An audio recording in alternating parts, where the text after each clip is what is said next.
to be represented here, but some participants had to sadly cancel their participation at a short notice. For example, the Spanish Deputy Prime Minister and Labour Minister, Yolanda Diaz. Sorry for that, but we are all the more grateful for the state secretaries who did take their time today to discuss the implementation of the minimum wage directive with us. So this is, on the one hand, Cristian Vasilkoiu, State Secretary to the Minister for Labour and Solidarity Protection of Romania. Then there is Rolf Schmachtenberg, State Secretary at the Federal Ministry of Labour and Social Affairs in Germany, and State Secretary Thomas Dermin. He's State Secretary for Economic Recovery and Strategic Investments, responsible for science policy, attached to the Minister for the Economy and Labour in Belgium. Thank you all for being here. We will start with a short introductory speech by each of the state secretaries that are here with us. And we will follow up this with some moderated questions. And at the end, we will have at least 30 minutes time for Q&As from the room here, but also online. For the ones joining online on the live stream, you can comment below the live stream and we can feed it back into the discussion here. So for the ones who this morning wanted to raise a question, but we didn't get to them, we still have your names on the list. So if you still want to ask questions this time, we will give you some preference. Now, I would like to give the floor over to you, State Secretary Cristian Vasilkoiu, for your 5 minutes introductory speech.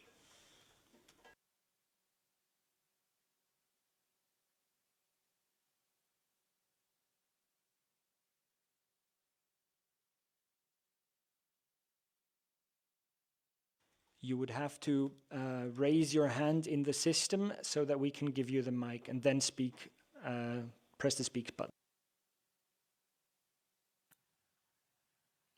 Hello, thank you very much for the invitation. I hope you can all see and hear me. Yes. Thank you very much. Ladies and gentlemen, dear participants, as you know, Romania has supported by its vote and in the last 2 years the adoption of this directive. And we believe that this is a lasting political commitment to action in favor of the adequacy of the national minimum wage and the promotion for collective bargaining, for the protection of workers and the fight against in-work poverty. As well, the strong support for the objectives of the directive by trade unions already constitutes a commitment to cooperate and constructive action for transposition and implementation. We consider that the directive provides balanced criteria for setting the minimum wage and will lead to a suitable level of adequacy of minimum wages in order to achieve a decent standard of living. Regarding the use of indicative references, we salute this approach that 60% of gross median wage or 50% of gross average wage. And I would like to tell you that we hope to be able to introduce this even before implementing the directive.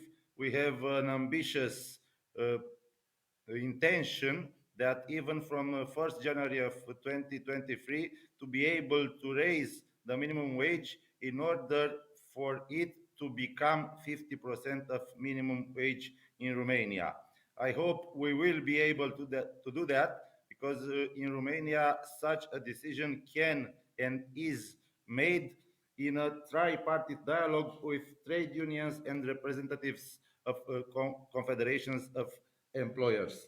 On the other hand, also on the National Recovery and Resilience Program, we have committed to take some reform measures that will provide a formula for a minimum wage, which probably will be like the one in the directive, but also will try to make the social dialogue even more constructive in Romania, because we believe that only by discussions with trade unions and employees federation we can always achieve the best results. I don't want to monopolize the discussions. I will be very happy to listen to other participants and answer to any questions if you have one. Thank you very much, State Secretary Vasilkoiu. I would now like to give the floor to State Secretary Rolf Schmachtenberg for his 5 minutes introductory speech.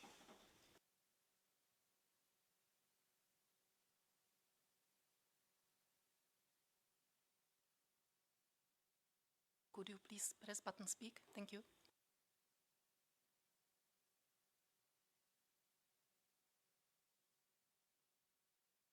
You would have to press the speak button. Do you hear me now? Yes, thank you. It's red, it's going, it's blue, it's not going. Okay, that's fine. Nice to know. Also, once again, back to earlier stage. Dear Janos, dear members of the EESC's workers group, thank you very much for the invitation. Now I will speak in German. Die Richtlinie für angemessene Mindestlöhne. The right and appropriate minimum wage in Europe is a big step in social Europe. And at these difficult times in particular, it's an important one, and indeed a necessary signal to Europe's hard-working people. And I'm very glad that the Council and the Parliament have unanimously agreed that this is something which is possible. And this success means that many mothers and fathers and groups of the workers group within the ESC, I'm sure many people are mothers and or farmers, depending on the gender. But anyway, big thank you to you. Now we're at a point where in Germany, in terms of implementation, we have almost gone ahead. We've preempted this. We had a debate regarding the European minimum wage. And in the minimum wage increase legislation, as of tomorrow, as of the 1st of October 2022, we will have a general minimum wage of 12 euros an hour gross, and alongside that, this also provides incentives which have been implemented as per the European directive. This is intended to ensure that the German minimum wage level, with an internationally recognized threshold of 60% of GDP, that is in compliance with the relevant article of the basic directive. And we were very pleased that, for example, yesterday, the German Trade Union Confederation pointed out that as of the 1st of October, as of tomorrow that is, this will apply, and it was voted in because people need to know what they're entitled to, what their rights are. And as of the 1st of October or as of the 1st of January 2023, it's likely that the German legislator will take a further step looking at the basic insurance and raising that basic income significantly. And this is a step which basically was made possible by the increase in the minimum wage. And this means that an appropriate share being given to workers in the legislative process will be enhanced. And we want to achieve a situation whereby the minimum wage for single workers will go above and beyond the minimum necessary for minimum subsistence level. So, ladies and gentlemen, dear colleagues, the closer involvement of the social partners has meant that in Germany we have a long-standing tradition of this in Germany, and it has stood the test of time, and we want to take it forward. And so we want to put the minimum wage discussions back in the hands of the social partners. Well, there's another important issue, the increase in the collective bargaining process. It's important that social partners with appropriate shares of employers and employees is highlighted in Article 4 of the directive, and I very much welcome that. And this is in keeping with our German understanding, whereby the minimum wage can only provide the absolute minimum, and above and beyond that, the suitability of wages needs to be differentiated and shored up in the form of collective bargaining agreements. And so we need aware social partners in order to achieve this. And Article 4 stipulates that there are less than 80% of people covered by the collective bargaining agreements, and it's an ambitious figure.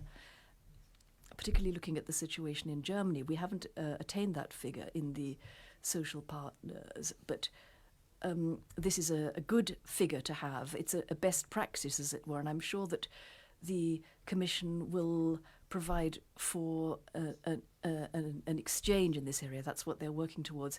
Now, in Germany, in the coalition contract, we intend to provide significant legislative incentives to bring this about. First of all, a basic procurement law on the awarding of contracts, and also the limiting of the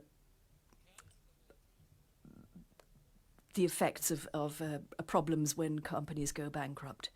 So we need to take account of the problems faced by economies in transition by this means. So, ladies and gentlemen, I'm sure that the directive on appropriate minimum wages will make a real difference and will provide positive incentives for wages to be set at the right levels in Germany. Willy Brandt, our well-known former chancellor, really hit the nail on the head. Every time requires the right responses, which need to be properly put into effect, and the directive on the minimum wages is certainly such an appropriate response here and now, and it will make a significant contribution towards upward convergence within the European Union. Thank you very much indeed. Thank you very much, State Secretary.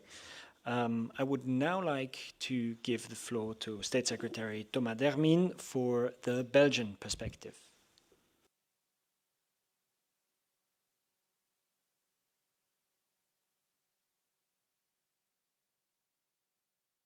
Could you please press button speak? Thank you very much. Good afternoon to everyone. It's a pleasure to be with you this afternoon and to represent the Belgian government, and more specifically Pierre-Yves Dermine, Minister for Work and Economy. The new European law will promote the adequacy of statutory minimum wage in all European countries and contribute to decent working and living conditions for all European workers. We believe it's a major step showing what the European Union can do at best.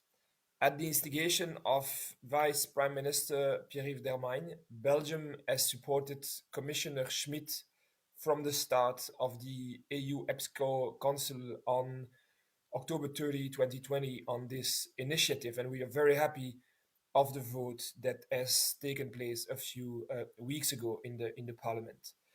It's important for us to remind that more workers were living in poverty in Belgium just before COVID than at the peak of the financial crisis in 2008, 2009.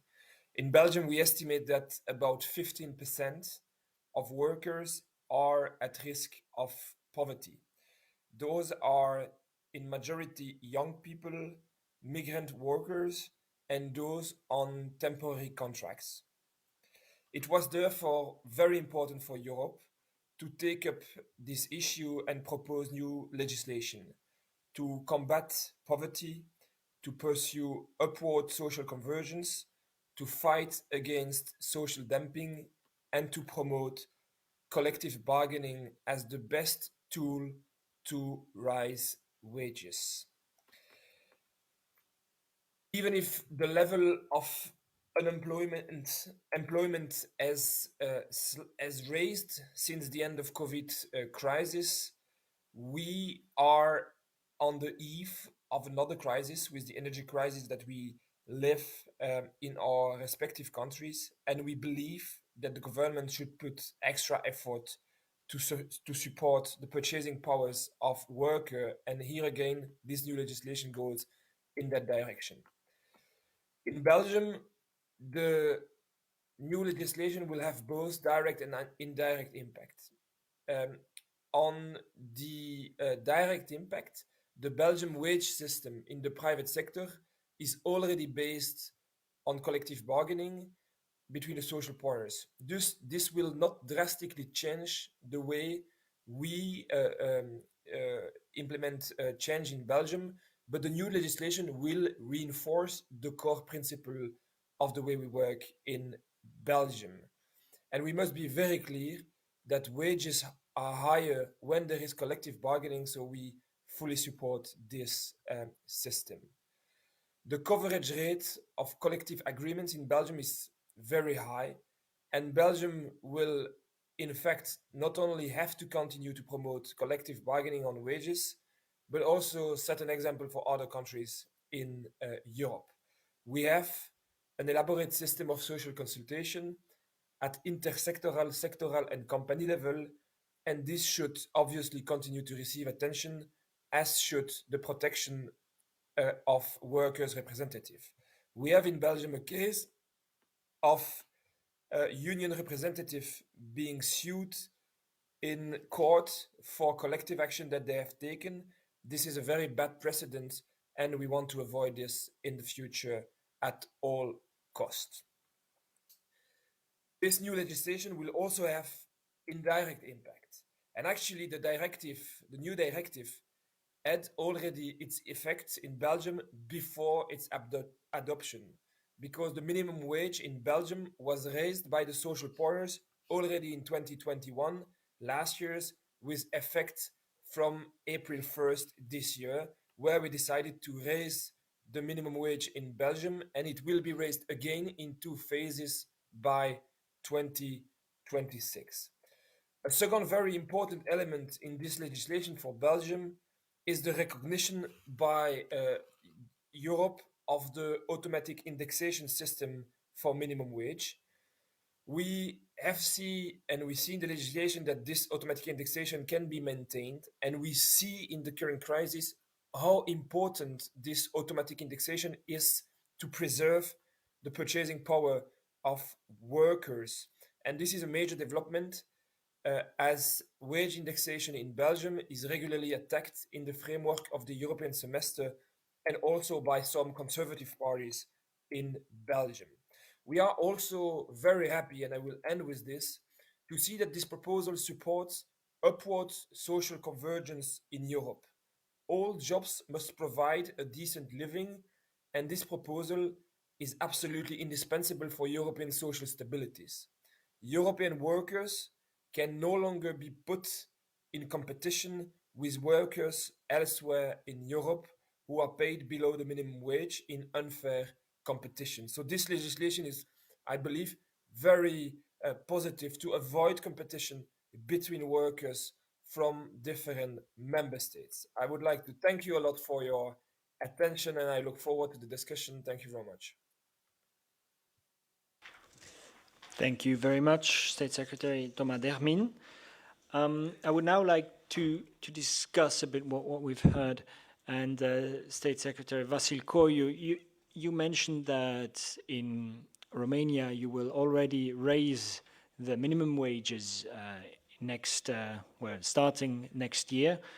I was wondering, I mean, people have lost a lot of their purchasing power, and I think Romania has also quite frightening inflation numbers. So do you think the minimum wage the minimum wage directive can increase this purchasing power again for Romanians, or is it just maybe water on a hot stone? And can it be done as urgently as it is needed right now? Hello again. Yes, it can raise what you said. We also have difficulty with inflation, which in Romania is now around 15%. We hope that by the end of the year, this will drop at least a little bit. And of course, we have problems with the crisis energy, and here the prices already has go low or more than big, actually big, more than big. But of course, the directive, it helps people because this work poverty, it's actually the problem. As the gentleman before me said, we think that it is time to try not to discriminate against workers, and it is time that we will try to reduce this working poverty because it is a thing that it's happening. And as you, all of you already know, we do have the another problem in Romania. A lot of our citizens that were working in Romania has left for Western countries where, of course, the wages are bigger. So we hope that this directive, at least slowly, year by year, we will somehow put an end to this, and maybe it will determine our Romanians to come back and work in Romania. Thank you. Thank you. Um, Building on this discussion on inflation, Thomas Dermin, you said that there is already a structure in place in Belgium on how to structure this discussion. But now with the minimum wage directive, does anything change in how you discuss what an adequate minimum wage is, and how fast can these rises be done in your opinion? Yes, thank you very much. So, indeed, as I mentioned, for some parts of the content of the new legislation, Belgium has already, I would say, a few steps ahead. In terms of collective bargaining, we have a system which basically is based for a vast majority of jobs on collective bargaining. So, for us, this legislation is important, not, I mean, to kind of show to the progressive, I mean, support the progressive parties versus other political parties in Belgium that this is the right way to do. And it's not only a matter of us pushing this progressive agenda, it's the EU which basically does not leave the choice to do it this way. It's also important on automatic indexation to show that this system is fully coherent with new legislation, and it's also important to set up the amount of the minimum wage, and especially, for example, in the public sector, because of the constraint of the percentage on the median wage and on the average wage, we will have no choice in the future to raise the minimum wage. And so I believe that where even in countries like Belgium, this legislation is very important because it gives progressive parties a very strong support that what they're doing is not their own political agenda. It's a European constraint, it's a European push to do so, and it increases the political power of the ones like us who believe that this is the right way to do. Very interesting point that it is actually a point also to help internal politics. I would like to turn the attention to collective bargaining and to Germany, State Secretary Schmachtenberg. So Germany is one of the countries that have a rather low collective bargaining coverage, or let's say at least below the 80% target of the directive. How do you plan to increase the collective bargaining coverage in a little more detail, if you will? Ja, in gewisser Weise. Well, I know that in Germany we have coverage which is too low. I'm aware of that. And since the 90s in particular, the situation has worsened significantly. And basically,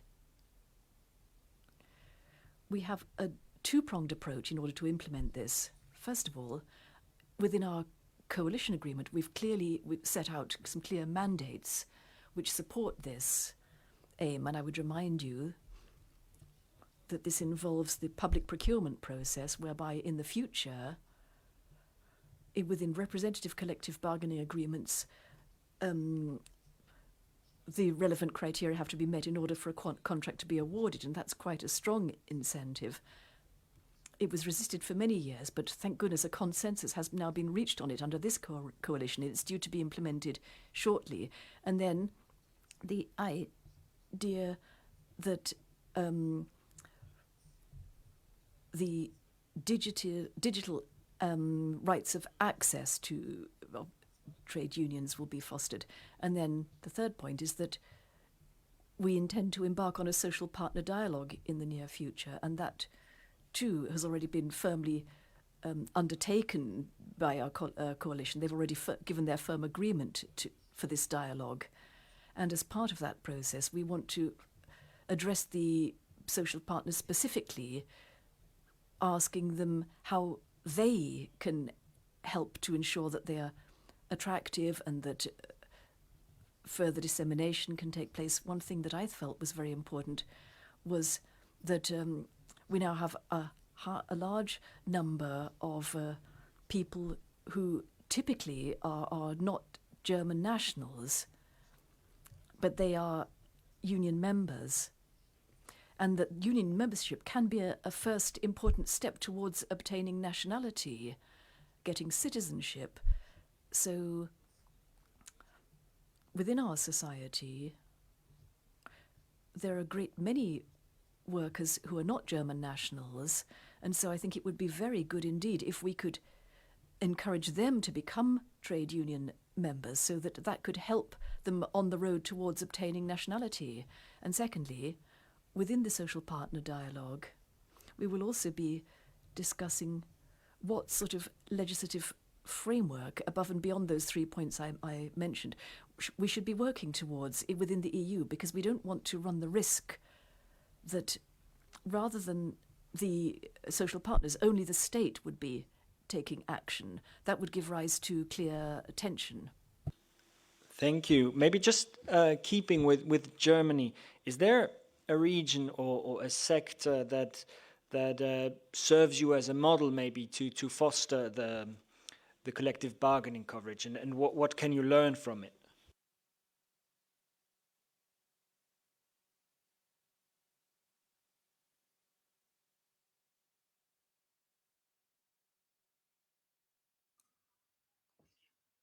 For a moment, I was not allowed.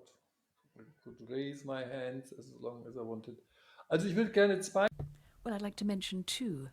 First of all, we have a very good social partner tradition in the construction sector, in the building sector in Germany. We have a post that we created in this area, and there's a lot of action being taken in the area of training.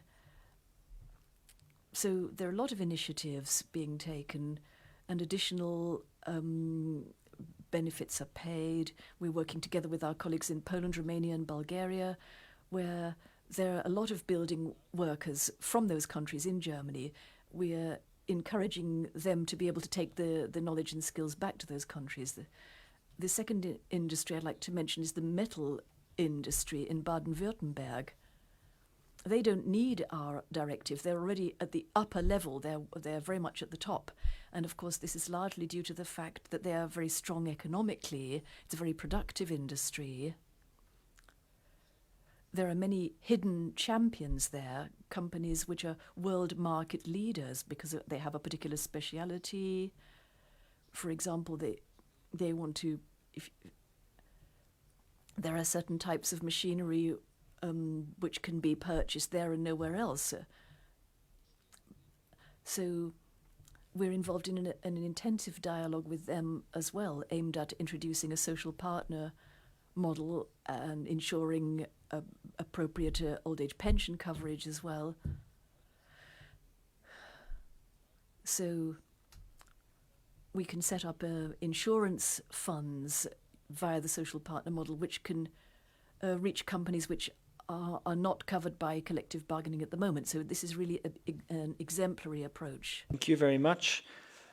Now, one part of the directive that we have not talked about that much yet is the right to or the need to guarantee the effective access to to collective bargaining for workers.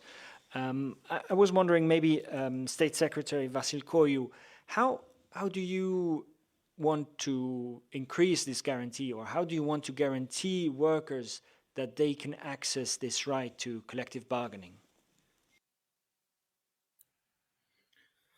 Hello again. In Romania, we have a tripartite National Council for Social Dialogue, which meets twice or three times a year, or every time is needed for a decision to be made, because the government cannot take decision in social field unless it has discussed this decision before in this council. And in this council's members are also trade unions and federations of employers. On the other hand, on National Plan of Recovery and Resilience, we have a reform that we have to do, and this reform includes also changing the laws in the field of social dialogue. It will be quite difficult because, as you know, there are a lot of disagreements between the union trades and the federations of employers, but we have to do it after all and in the end, and I hope we will be able to reach the best formula, the new law, in such a way that everybody should be pleased. And when I say everybody, I mean, of course, the trade unions and the federations of employers. Thank you. Now, State Secretary Thomas Dermin, you have talked about, in your introductory remarks, you have talked about these legal actions that have been done against, I think you mentioned collective bargaining, but correct me if I'm wrong. So, but kind of the same question to you. How does your government try to ensure this right to collective bargaining internally?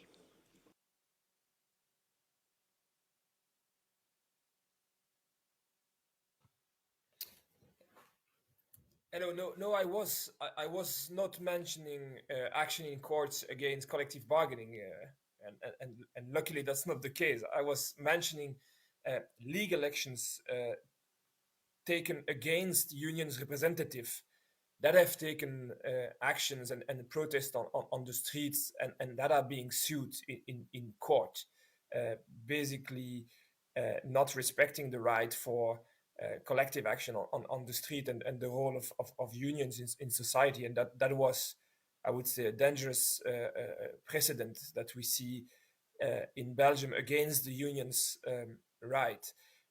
I think if we go back to collective bargaining, it's very well rooted in the legislation in Belgium. In the vast majority of sectors and industries, we have this process being run, and it's quite effective. And we see definitely that collective bargaining is an important prerequisite if we have to fight for decent wages. And what I was mentioning is that in Belgian case, this routine is already in place. So the European legislation has maybe less of an impact than in other countries, but for sure it helps. Political progressists to show that it's the right way to do, and that basically it's not only habits that we have in Belgium and that we should keep on doing. It's also an obligation which is imposed on us by European legislation. Thanks for correcting my slightly misleading question. So before I ask any other misleading questions, I would like to open the floor to questions here. We have on our list, Mr. Marin is very high up on the list, so maybe we start with you. We'll take some other questions afterwards as well, and we'll take 3 at a time. But Mr. Marin, you're first. Thanks. Thank you so much, Chair, for giving me the floor. I want to add into the discussion the directive on European Works Councils. So the question is, can we have a link, a synergy between minimum wage directive and European Works Councils, or the minimum wage, the concrete question is how the minimum wage directive will affect, or if will affect European Works Councils. And then another thing which I want to add is the link between where the added value is created inside the Europe, and of course, where the tax collection should be also taken.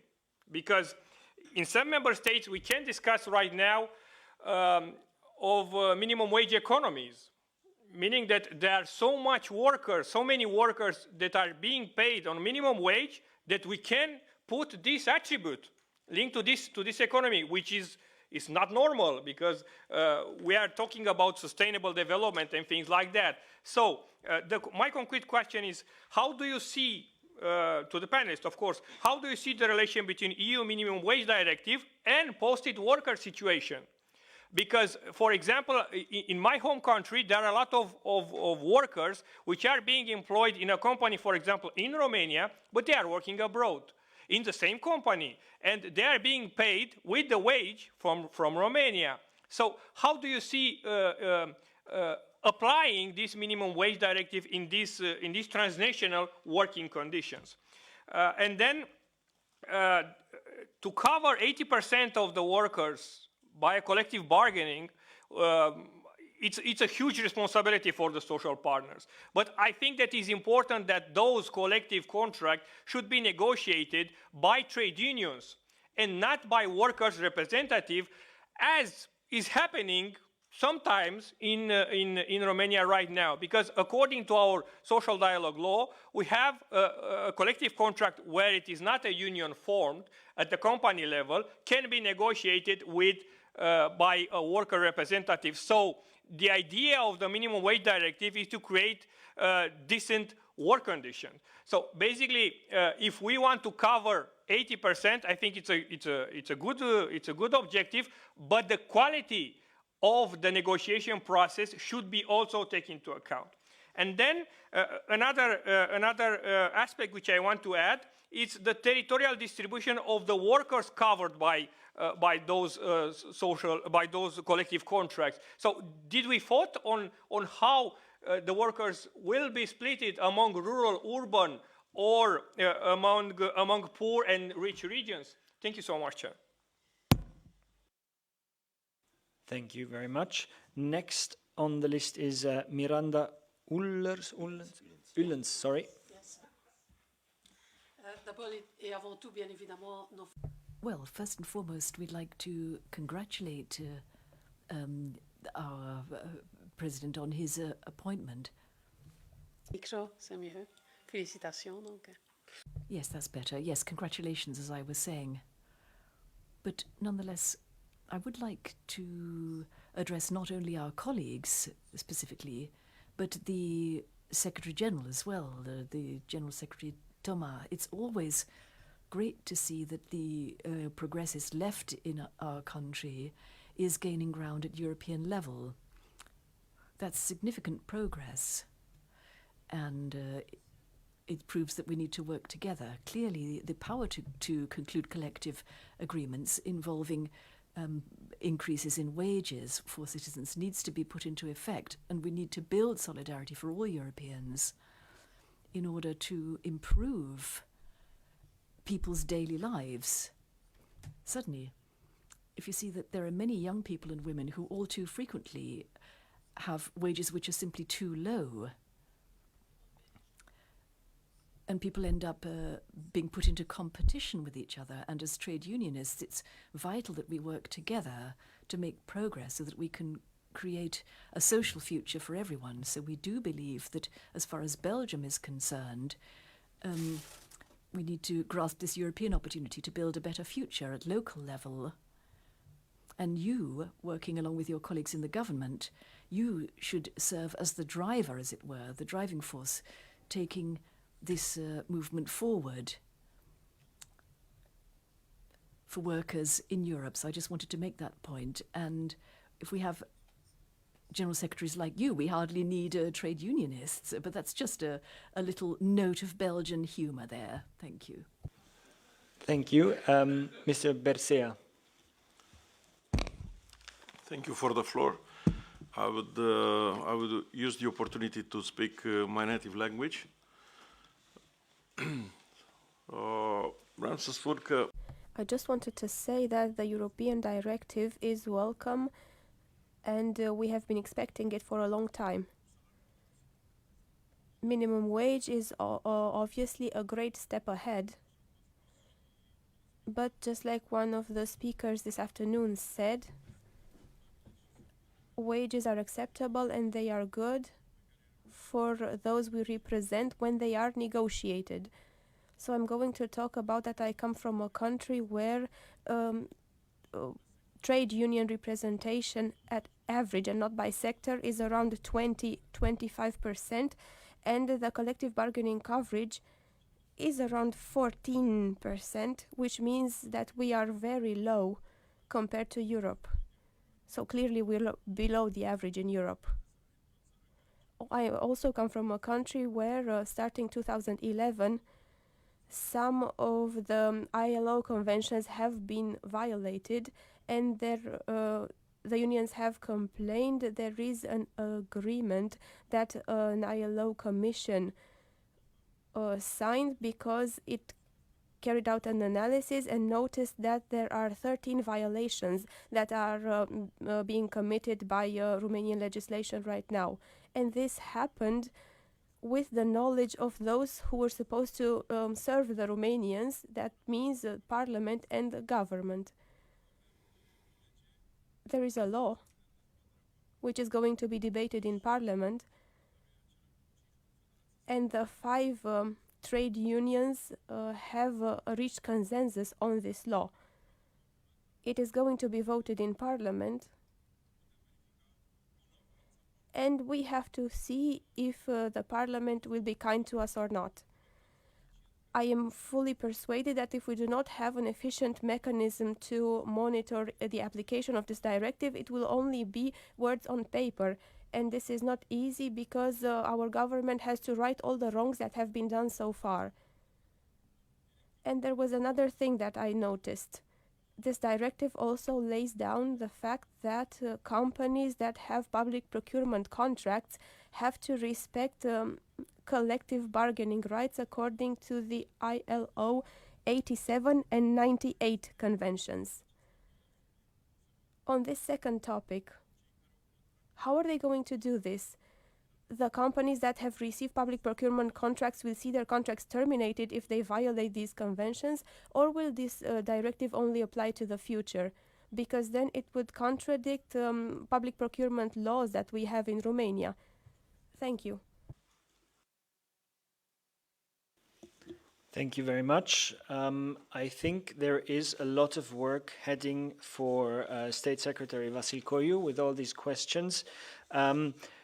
So maybe you could answer the questions that were posed by Mr. Marin, Mr. Bersea, also on how it applies to transnational working conditions, the fact that it's the difference between trade unions and worker representatives, and also the fact that there's maybe a lot of trade unions, but not a high collective bargaining coverage, and the public procurement, of course. I will give you the floor. Hello. Yes, the questions that Mr. Marin has are very interesting questions. We will try to speak about this more with him when he comes back to Bucharest. And also we are trying to follow these things that he says about, but of course we don't always are able to put an end to all of this. Also, Mr. Bercea, which is a very experimented man in trade union, knows very good the laws in Romania, and indeed 11 years ago, when it was also a period of crisis, the government back then, in order to be able to cut wages, especially to the public sector, has modified the laws, especially the law of the social dialogue, so the trade unions won't have any or very much rights and the possibility to act when this happened. Indeed, in the Romanian parliament, there is a new law, and as I told you before, this law uh, is implemented in the National and Resilience Plan, and the law is meant to re-establish more rights for the trade unions in order for them to be able to, to help their members when this will be and is needed. Thank you. We also had a question or more of a comment for State Secretary Dermin. Do you want to comment on it?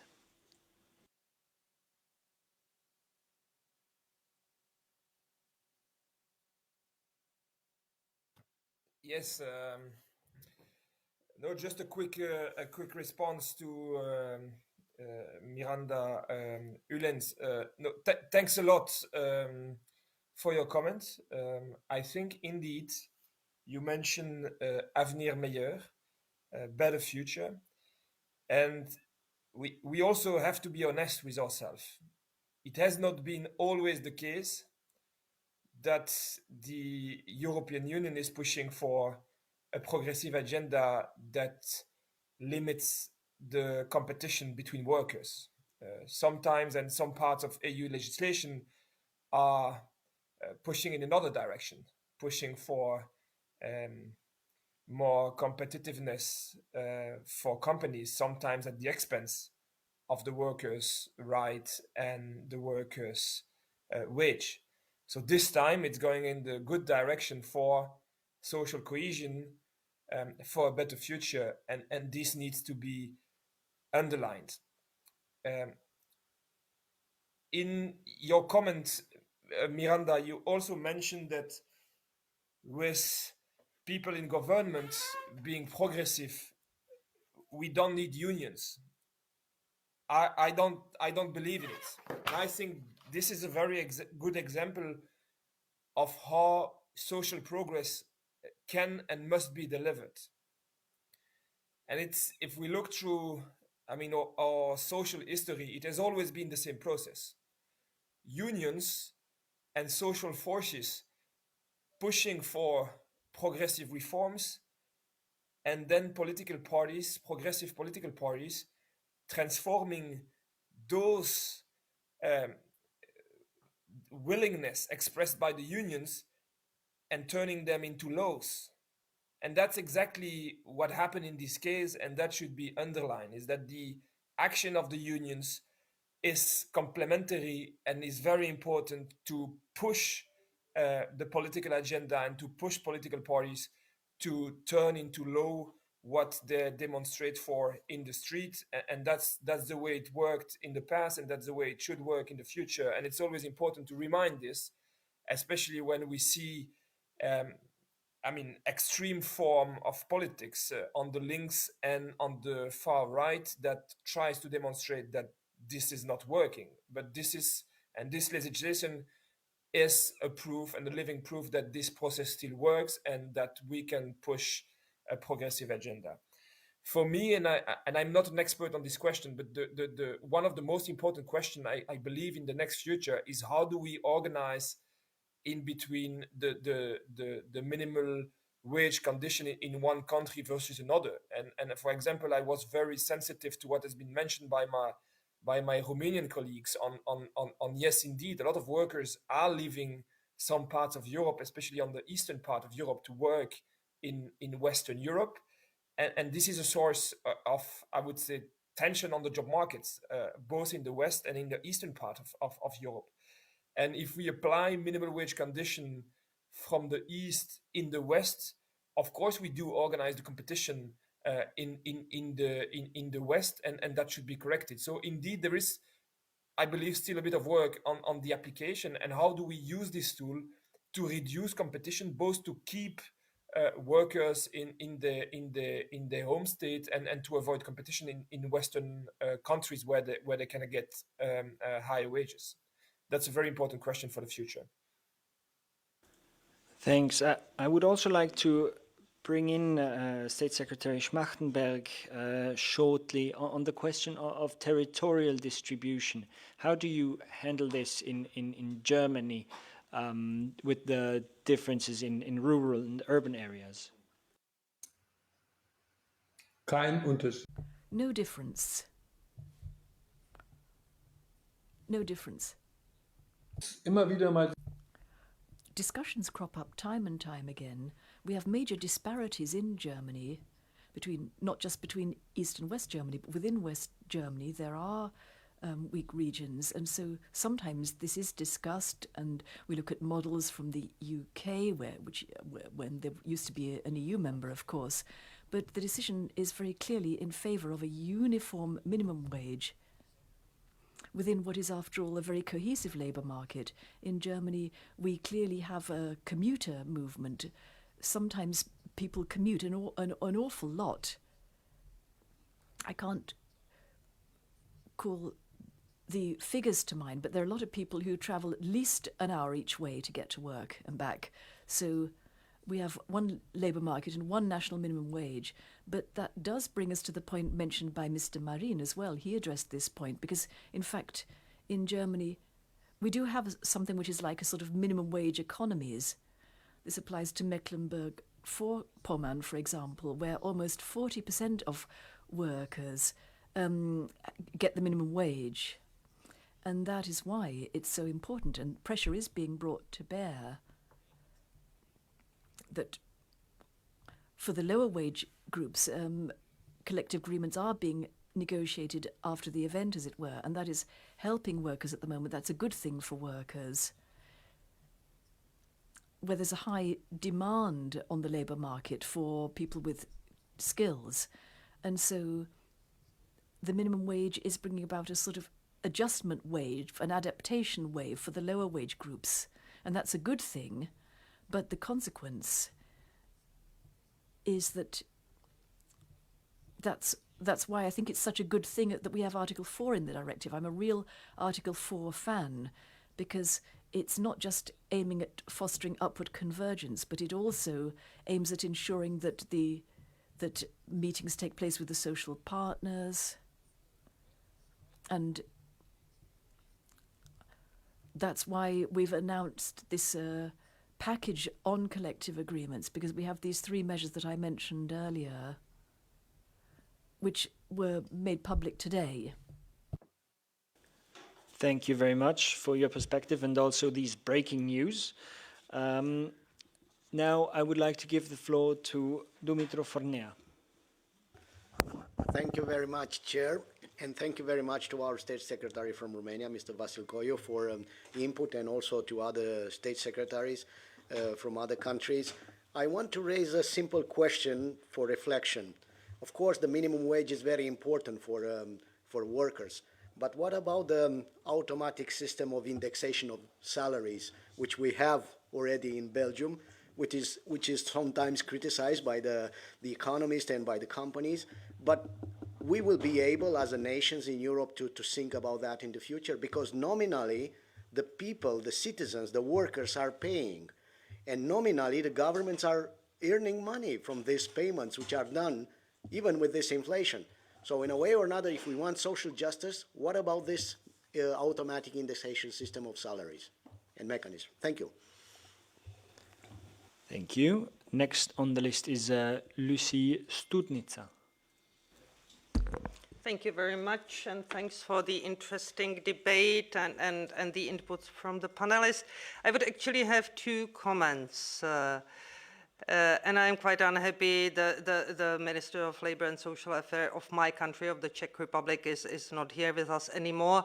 But I mean, in current situation, in the situation of really terrible inflation in some parts of Europe, even worse than in the others, talking with my Estonian colleagues today, 25% for the moment, around 18% in my country, energy prices, combined with still high proportion of Ukrainian refugees in some of the countries. Simple question, what about the transposition of this directive? because we can expect, or we all count with the 2 years, which is the period for the transposition into the national legislation, but it wouldn't be a really very good political signal to go to a speedy transposition into the national legislation. So to help the people in need in this current situation, the Ukrainian refugees, and contribute to the social justice and convergence. My second comment, and also a kind of question to all the panelists, I mean, one or another, you referred to attracting people to become trade union members. And you mentioned the trade union density in the different countries, collective bargaining coverage, and so on. I mean, we are rather facing a situation when you've got trade unions there on the spot, ready, prepared, and we are lacking the partner on the other side. Because very often, if we talk about social dialogue, let's say on the national level, it could work quite well. If we come to the concrete actions, to have real partners for collective bargaining, and let's mention that Central and East European countries are rather countries with really decentralized collective bargaining, so mainly the company level is the main level for collective bargaining. We are just not having a partner on the employer side to be ready and willing to conclude collective agreements, let's say on regional, sectoral, branch, or national level. So how can we boost this so that we really come to the outcomes of collective bargaining in the sense the directive is indicating? Thank you. Thank you very much. Next, Christian Bäumler. Vielen Dank für das Wort. Thank you very much. I wanted to comment on the situation in Germany. First of all, in Germany there is a discussion regarding the extent to which these minimum wage directive is legally binding, particularly when it comes to the awarding of public contracts, public procurement. I'd be interested to hear the federal government's opinion on that. And the reason I mention this is because, quite rightly, mention was made of a legislation on collective bargaining, but normally this is regulated at the lender level. So it's interesting to hear the extent to which the directive will really cut through, because there are only some of the federal lender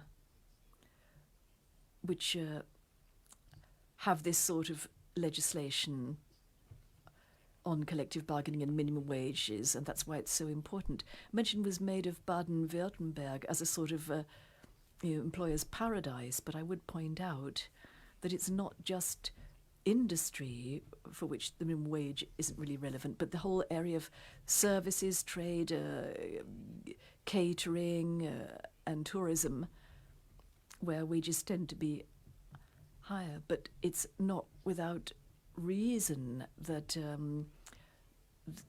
they have a particular figure for the minimum wage. And looking at some of the very successful companies in Baden-Württemberg, they still have patriarchs heading them up who really can't cope with this whole minimum wage and collective bargaining business. And so I think this is very important as part of the transformation process, because they can strengthen the position of workers and works councils. And mention was made of this legislation on collective agreements in Baden-Württemberg. I was involved in the negotiations of this, and we're now in the process of implementing it. So I would be interested to hear to what extent we can see any arguments in this directive in favour of that legislation being amended or renewed. Inputs. I think these are mostly inputs that can be answered by all of the state secretaries, and as we have all of them, it would be very nice to have the perspectives of your respective countries. So I remind the questions are the indexation of wages. Is that a way to do it? For example, in Romania, we know there is already something like this in Belgium. Then what about the transposition of the directive? Can it be accelerated? And we're talking about all the aspects of it here, not only the minimum wage. Then about the other side of the collective bargaining, meaning the employer's side. How can you ensure that there is an employer's side that takes part in this bargaining process? And we also have a question about the legal Verbindlichkeit. Binding, yeah, how binding it is, thank you. And then, yeah, so I would like to give you the floor first, State Secretary Schmachtenberg, for a change. Ja, vielen Dank. Thank you very much. The question of indexation, well, of course, that's very attractive at the moment. But the fact is that in the long term, of course, an adaptation where inflation and productivity developments need to be seen together, that is more favorable, that's more beneficial, and that is why I don't think that, at least in the German context, we should bind this mechanically, as it were, to the prices, given the minimum wage increase as of the 1st of October. In Germany, minimum wages will go up as compared to the state of play before the 1st of July. On the 1st of July, we had an interim step, but they'll be going up by more than 20%. And we wouldn't be able to achieve that now by means of indexation either. And that brings us on to the next question. I think we need to draw a distinction when it comes to regulatory adaptation systems, the rules-based systems, and the extreme crisis situation we're facing at the moment, where the regular systems are clearly too slow to some extent. And we feel that the key factor here is that, of course, we need to tackle the problem at the root, that is price developments in gas and electricity. We need to tackle that, and I'm very pleased to see the decision being the decisions that have been taken in Brussels and the decisions that were taken in Germany as well. I think we have to carry on down that road. I think basically the prices for electricity and gas need to be braked, as it were. We need to put the brake on those. And otherwise they would trigger huge inflation, and we can't simply try to run behind that, as it were, by taking all sorts of measures after the event, because there are 3 relief packages that we've produced, and they were at the time, between the time they're adopted and at the time they take their effects, there's bound to be a time lag. So I think it's very important that the price side of things is got a grip on, as it were. That really needs to be tackled. So with that in mind, I don't think that speeding up transposition is the right response to the crisis. Crises need different answers from what is being achieved here by means of the minimum wage, however important and significant that may be. And when it comes to the idea of strengthening the employer's side within the collective agreement process, well, I think there's one means that by which we can tackle this in Germany, and our minister has announced that. That is that at federal level, we have public procurement, including the collective bargaining element, and that is mandatory. And the second point where I think there is some reason to hope is companies competing for skilled workforce, a skilled labour force, because there's no real strategy involving low wages and unattractive company pensions and the like. And the upshot of that is that this can trigger a rethink in the area of competition for the best workers. And the Länder are to a large extent independent in Germany, as Mr. Bäumler is aware. And I think at federal level, if we can at last achieve this, then that will radiate out towards the Länder. After all, we can only call for this politically, but we can't do anything until we are putting it into practice ourselves. That's what it's all about. We can't lay down we can't be prescriptive in telling the lender what to do, because the lender, after all, pulled together to form a federation. It doesn't work the other way around. And the idea of minimum wage being binding, yes, it is binding. And by means of collective bargaining agreements and in the area of procurement legislation, of course, we have to ensure that this is properly implemented, properly transposed. Comprehensive answer. State Secretary Dermin.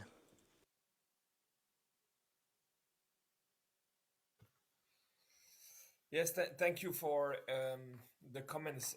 And maybe I will focus my answer on the questions that have been raised on automatic indexation and share with you a few thoughts on the Belgian case. So basically the way it works in Belgium, and I would like to remind that actually a few decades ago, this system was spread across many more member states, and over the time and in the, I would say, the liberal shift that we have witnessed over the last few years, it was withdrawn in many member states, and Belgium was one of the few countries to keep it. But basically, it's very funny, or sometimes we spend time to reinvent things that used to exist in the past. And so Belgium is not, I would say, in advance of anything with the system. The fact is that we were strong enough to keep it, but it's used to exist in many more member states in the past. The way it works in Belgium is very simple. We have a price index, and every time the price index is above 2%, the wages are automatically increased by 2%.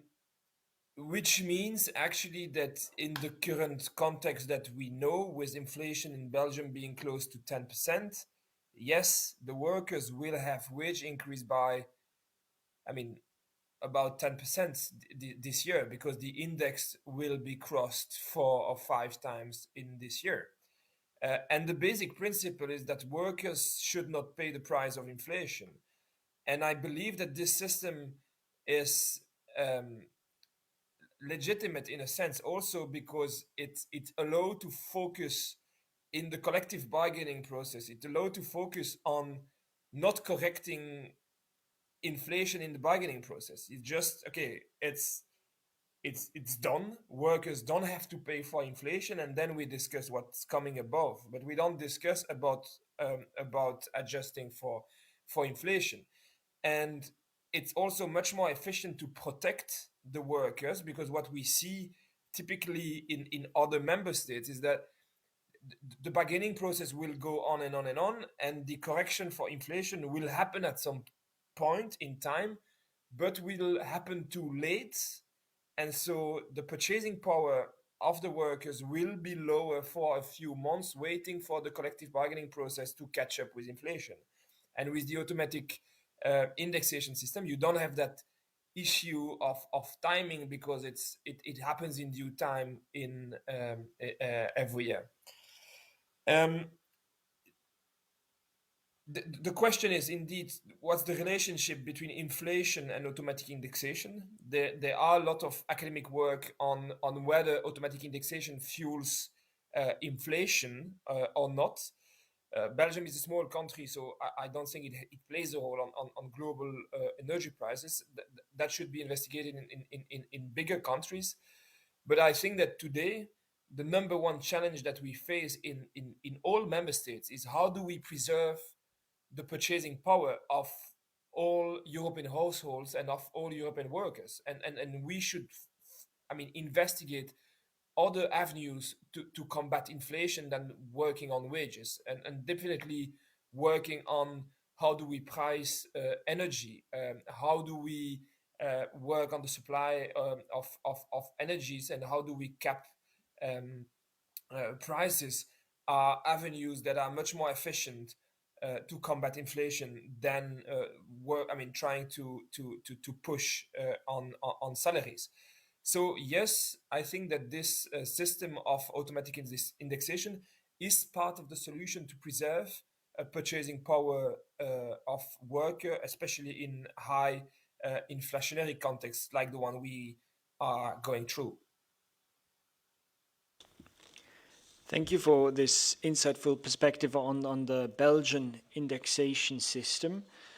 Now, I'd like to give the floor to Mr. Vasilkoiu, especially regarding the indexation, maybe also taking into account what Mr. Dermin said right now, and also about the lack of a partner on the other side of the collective bargaining.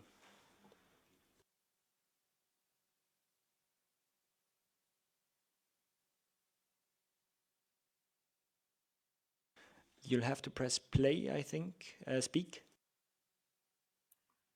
I'm sorry, can you hear me now? Yes, we can, thanks. The system that Mr. Fornea was talking about, we are using it regarding pensions in Romania.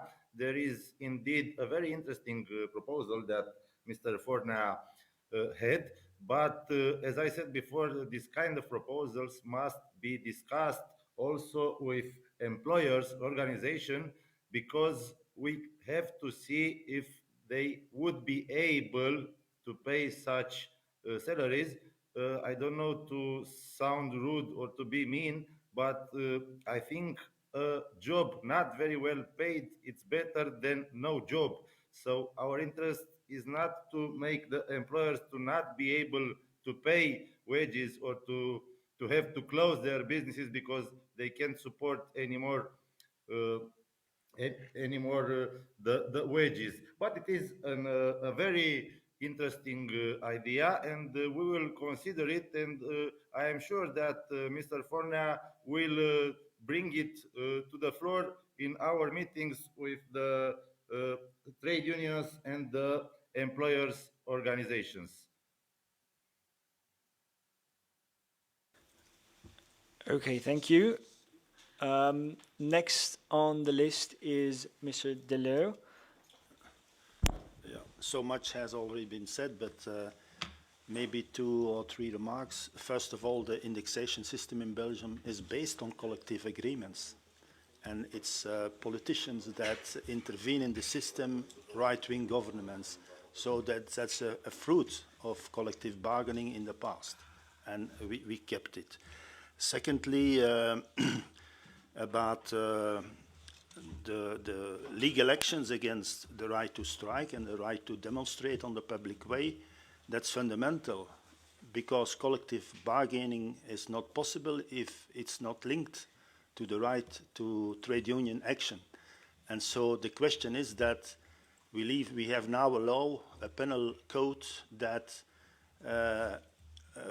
make it impossible to disturb the traffic on a motorway where it is permitted for the farmers. It's not permitted for the trade unions because the law let's decide the prosecutor, the public attorney. So we have to preserve our right to action. And finally, on the European level, we have the same problem now with the competitiveness and the free market, where along the trade unions and the ETUC, the problem of collective bargaining can harm competitiveness. So we have to clarify that on European level. On the one hand, we say we stimulate collective bargaining. On the other hand, we have a free market law, which is very doubtful for us trade unions that it can harm our system of collective bargaining. Thank you. We have a question by Angelo Pagliara. Grazie mille. Thank you very much for giving me the floor. Now, the minimum wage is certainly, as we said, a measure that's meant to contrast poverty. We mentioned this in the earlier panel. And my question is related to this. A few days ago, the European Commission recommended strengthening minimum wages in European countries. Now, I think the idea of minimum wage is strictly linked to preventing working poverty. And so this is a way to combat poverty, as the Commission said. So going back to what the representative of the Belgian government said when he mentioned a progressive agenda, my question would be,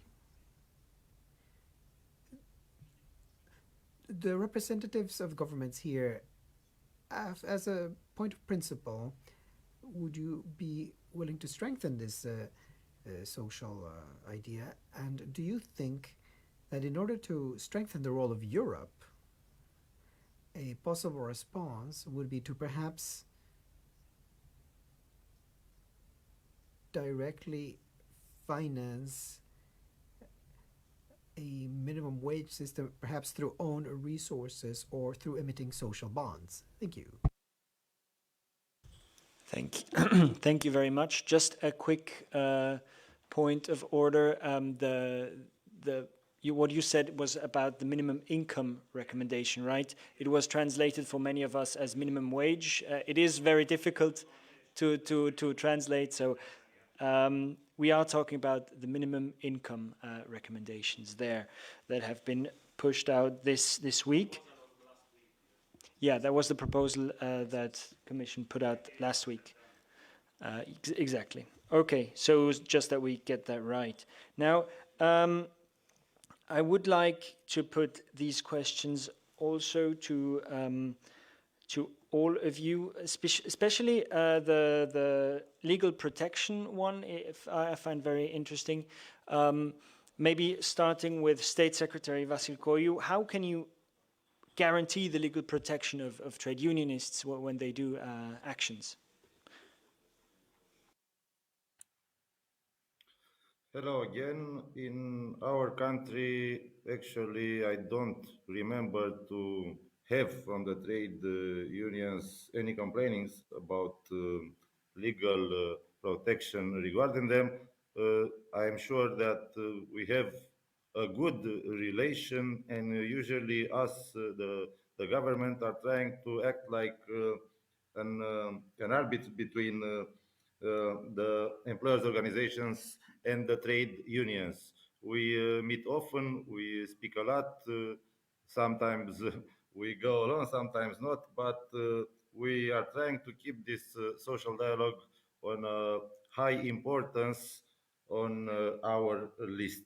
So we meet in our ministry, we meet in government, we meet in parliament, and we are trying to discuss everything that every side wants to discuss in order to reach to the best uh, of solutions that can be reached, of course, with the agreement of all three members: government, employers' organization, and trade unions.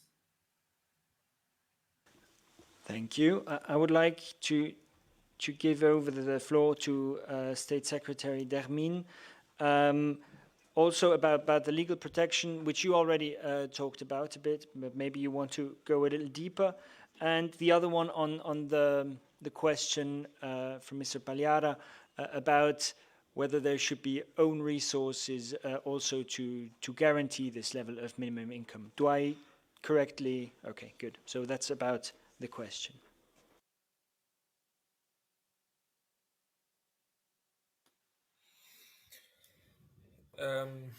Yes, very shortly, as pointed out by Mr. Delay from Belgium, there is a right to protest, there is a right to strike, and these are absolute rights that do not suffer from any limitation. I mean, striking and using the streets to protest is the only weapon in the hands of workers to fight for their collective rights. And if we limit those rights, then we limit the ability to worker to fight for social justice. And indeed, in Belgium, and that's the reason why I mentioned it in my introduction, the former government, which was a government from the right, did intend legal actions against union representative for occupying the streets. And this is very dangerous for democracy and for the rights of worker. And we should be very cautious because that's the way we engage in a way which is not a good way, and which is in a way that can lead to a very negative situation. And we have to fight for these absolute rights to protest and to strike. And then on the minimum income, I'm not sure to understand the question, but I would say that we must differentiate from two things, wage and income. And for example, in this government, in Belgium, we made a choice to say that any income that a citizen gets, may it be pension, unemployment benefits, or whatsoever, any income that any individual gets cannot be above the poverty level, cannot be below the poverty level. And so we did a significant rise in the amount for minimal pension. Minimal pension in Belgium are at 1,600 euros. We did the same for other income from the social security to make sure that we stay above the poverty level, and this will in turn, I believe, put a positive pressure on wage, because I mean you need to have a differential between wage and income you get from social security, and if you push for higher social allocation, then you put a positive pressure also on wage to make sure that you keep this differential between working and not working. And that's what we observe today in Belgium. Thank you very much. I think adding to that, the question was also about whether the minimum income could be guaranteed maybe in the EU by new EU own resources, if I got that correctly. And maybe State Secretary Schmachtenberg could talk a bit about that, and also about the question of legal protection for trade unionists, and maybe a short answer, because we are 4 minutes before the end of our session. Ja, vielen Dank. Thank you. On the first point, yes, of course, it's very important that the trade unions are able to act. They need to be able to strike, to demonstrate, and that is ensured in Germany as well. On the second point, first of all, I'd like to thank the European Commission for their proposal now on the minimum income recommendation. As I see it, minimum wage and minimum income are siblings, and that's why the little glitch in the interpretation was not that far wide of the mark, because they are related. A minimum income is something which we achieve for people who aren't able to work, people who perhaps have disabilities or older people. And if they want to participate, if they want to have a share in what it is that we're trying to achieve by means of minimum wages, it's important that the minimum income debate be or follow suit. And so that's why it's very appropriate. And in the German presidency, we had council conclusions on this, on both topics. And so I'm very pleased to see these developments. And moving on to the point regarding a European refinancing, well, I take a critical view of that. We simply need to make it clear that in our social policy, we have major aggregates in the field of budget policy. In Germany, this social budget accounts for 30% of GDP, and the idea of mixing that up here with European financial flows, well, I don't think that there would be much to be gained from that. On the contrary, we would end up with double financing for the same purposes and the like. And there could also be problems in terms of responsibilities, because people could say, well, we do it this way nationally and the EU wants to do it that way. I think there's a clear share of responsibilities, and that lies first and foremost with the member states. And by means of the various directives and recommendations, what we can do is jointly move forward so that we all end up with corresponding levels as per the Gothenburg Declaration. So I think that's a very good approach. Thank you very much. Thank you all of the participants for taking part and for your insights and answering all these questions. So thanks State Secretary Vasilkoiu, State Secretary Dermin and State Secretary Schmachtenberg. You are relieved from your duty here and we are transitioning quite fast into the next panel that we have prepared for today. It is also on the topic of the implementation of the EU directive for adequate minimum wages, and I would therefore like to welcome our next two panelists.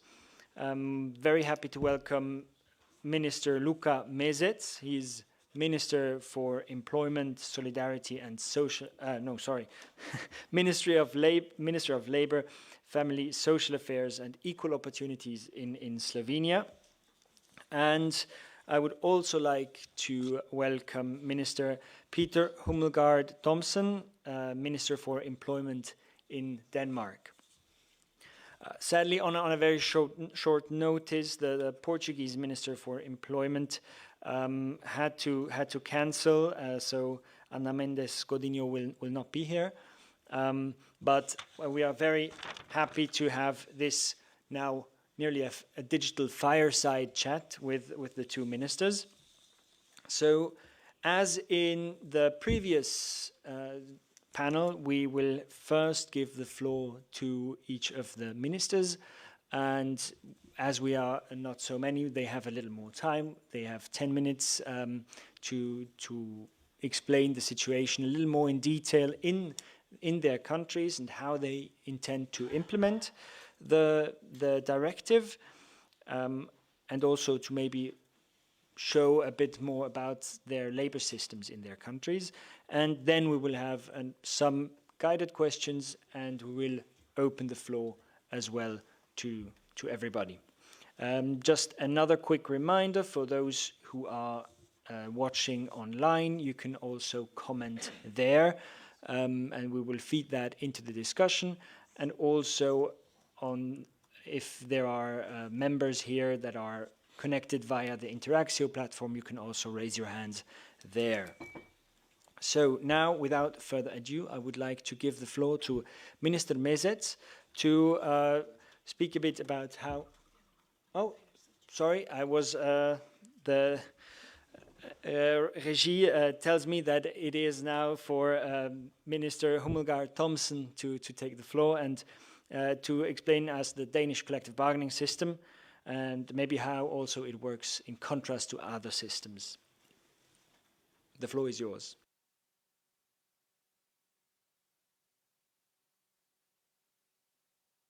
You would have to raise your hands and then push the speak button.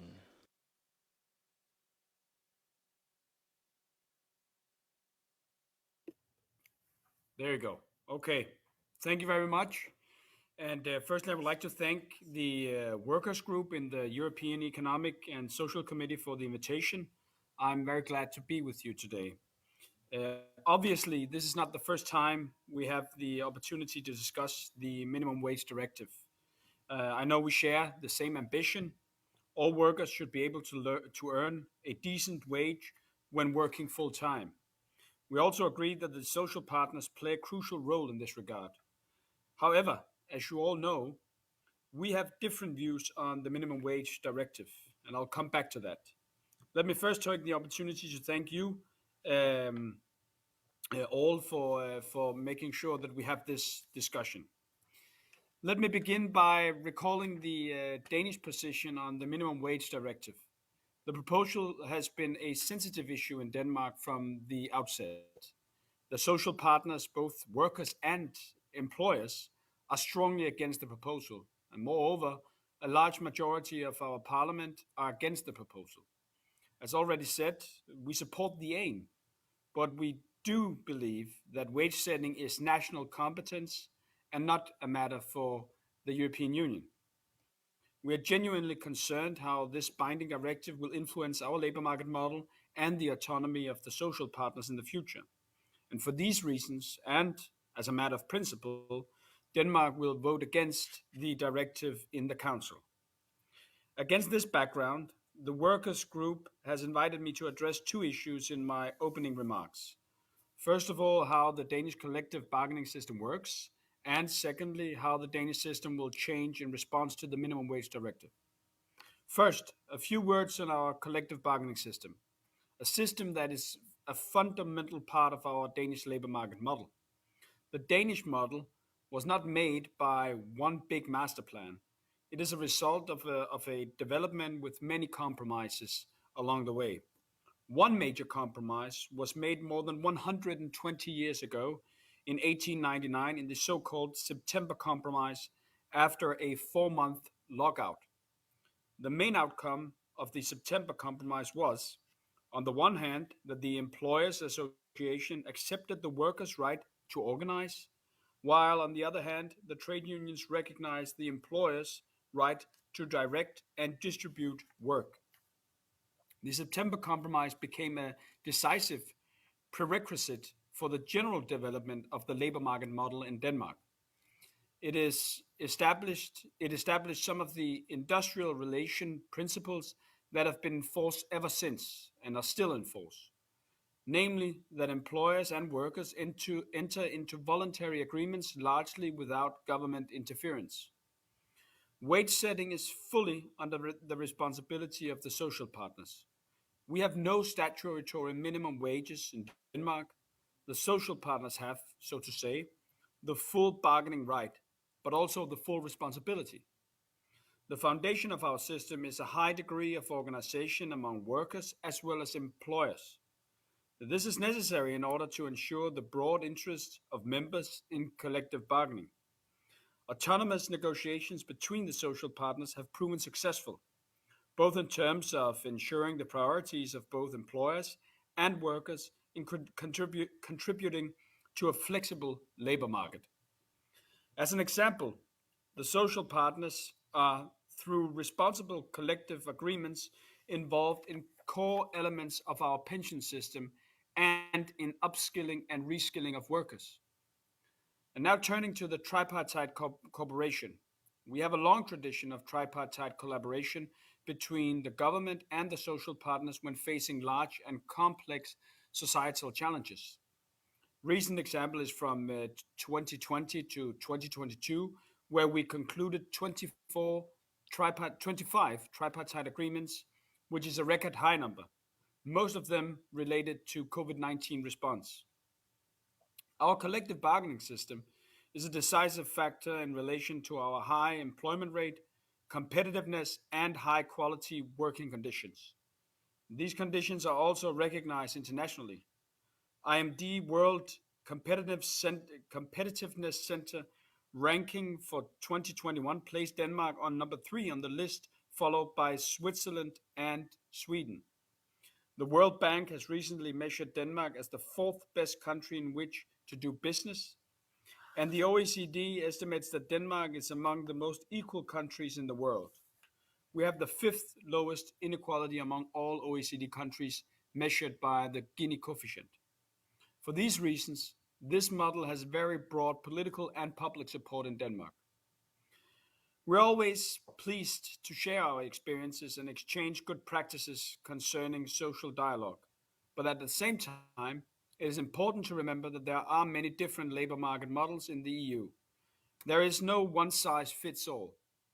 And this is one of the reasons behind our opposition towards the minimum wage directive. we do not agree that binding regulation at EU level should be introduced in this area.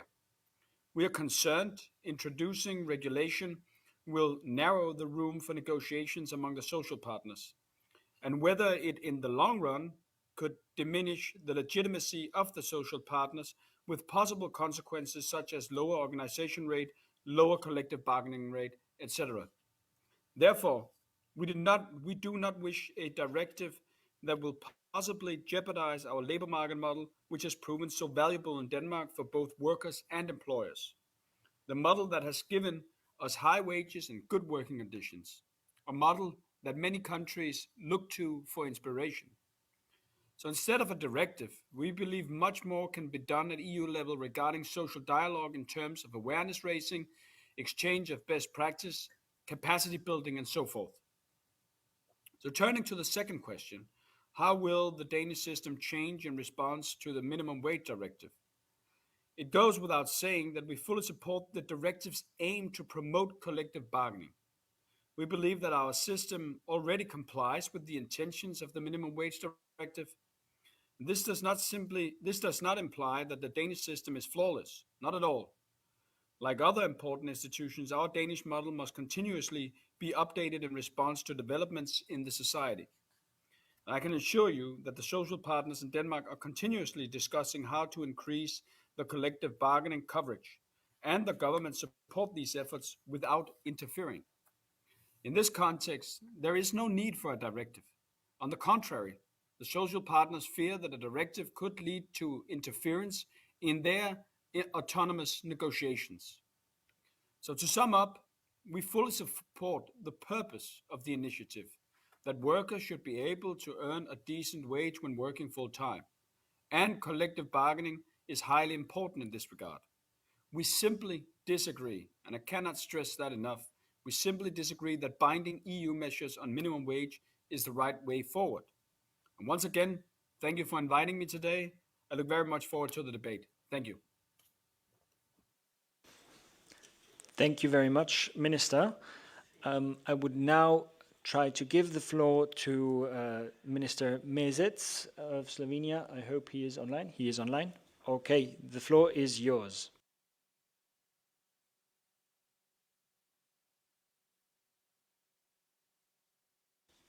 You would have to raise your hand and then push the speak button.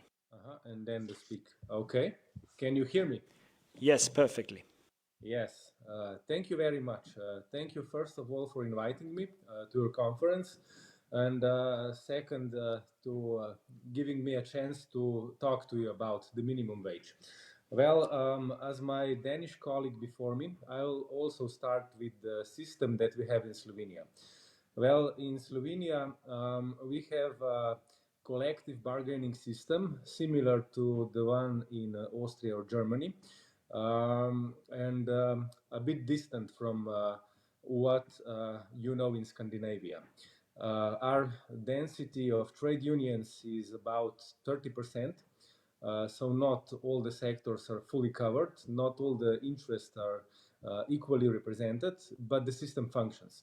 And we have, as the Danish colleague said, also in the private sector, we have large maneuver space for both the trade unions and the companies to agree on wages themselves. Except one wage, that is the minimum wage, that is set from the national level. In other issues, we have Economic Social Council, where we conduct tripartite agreements on basically everything that touches welfare state, workers' rights, tax system, and so on. However, to jump from collective bargaining system to the minimum wage, I'm from the Left Party, and it was our initiative for several years that it is not enough to have only minimum wage in our legal system, but a living wage. And the concept was the following. A living wage should be at least 20 to 40% larger than minimum living costs in the country. We have a calculation made every 6 years. Now we will make it every 3 years, what the minimum living costs in the country are. And we would like to link both the minimum pension and the minimum wage to those costs. Minimum wage was basically legally binded to those costs back in 2019. So from then on, minimum wage has to be, as said, 20 to 40% bigger than minimum living costs. In those 20 to 40%, there is a place for collective bargaining, but it is legally binding that at least 20% you have to add on top of minimum living costs to come to minimum wage. So the system functions very well. We've raised minimum wage in last 3 to 4 years by 30%, and lots of workers, especially in lower paid domains, are much more well off than they were before the new regulation. However, what we intended to achieve with that regulation was not only the minimum wage would be higher, but we see minimum wage as the leverage for other wages. So we wanted to start an avalanche in a way that through collective bargaining, other wages would be pushed up. That is happening, but not sufficiently, because in large part of collective bargaining agreements, minimum wage is jumping over wage levels. For instance, in the public sector, we have 65 wage levels. The highest, of course, is the President of the Republic, the 65th. But minimum wage is not the first level, but the 23rd right now. So collective bargainings will have to be, collective agreements will have to be changed. And that is one of the priorities of my mandate as Minister of Labor, to start negotiations, first on a national level, and then, of course, they have to be transmitted into independent negotiations between trade unions and companies to achieve modification of collective agreements. So the minimum wage would be the base level of every wage system in the country, and that other wages should kind of relate to the level of the minimum wage. Yes, I can see the point from my Danish colleague who talked before me.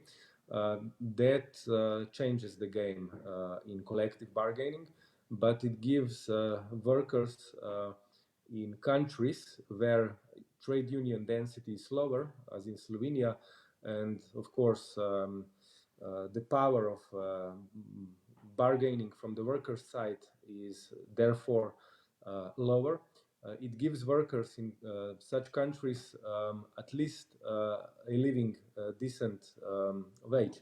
So we fully support the new European directive of setting minimum wage standards and giving European Commission some authority to intervene.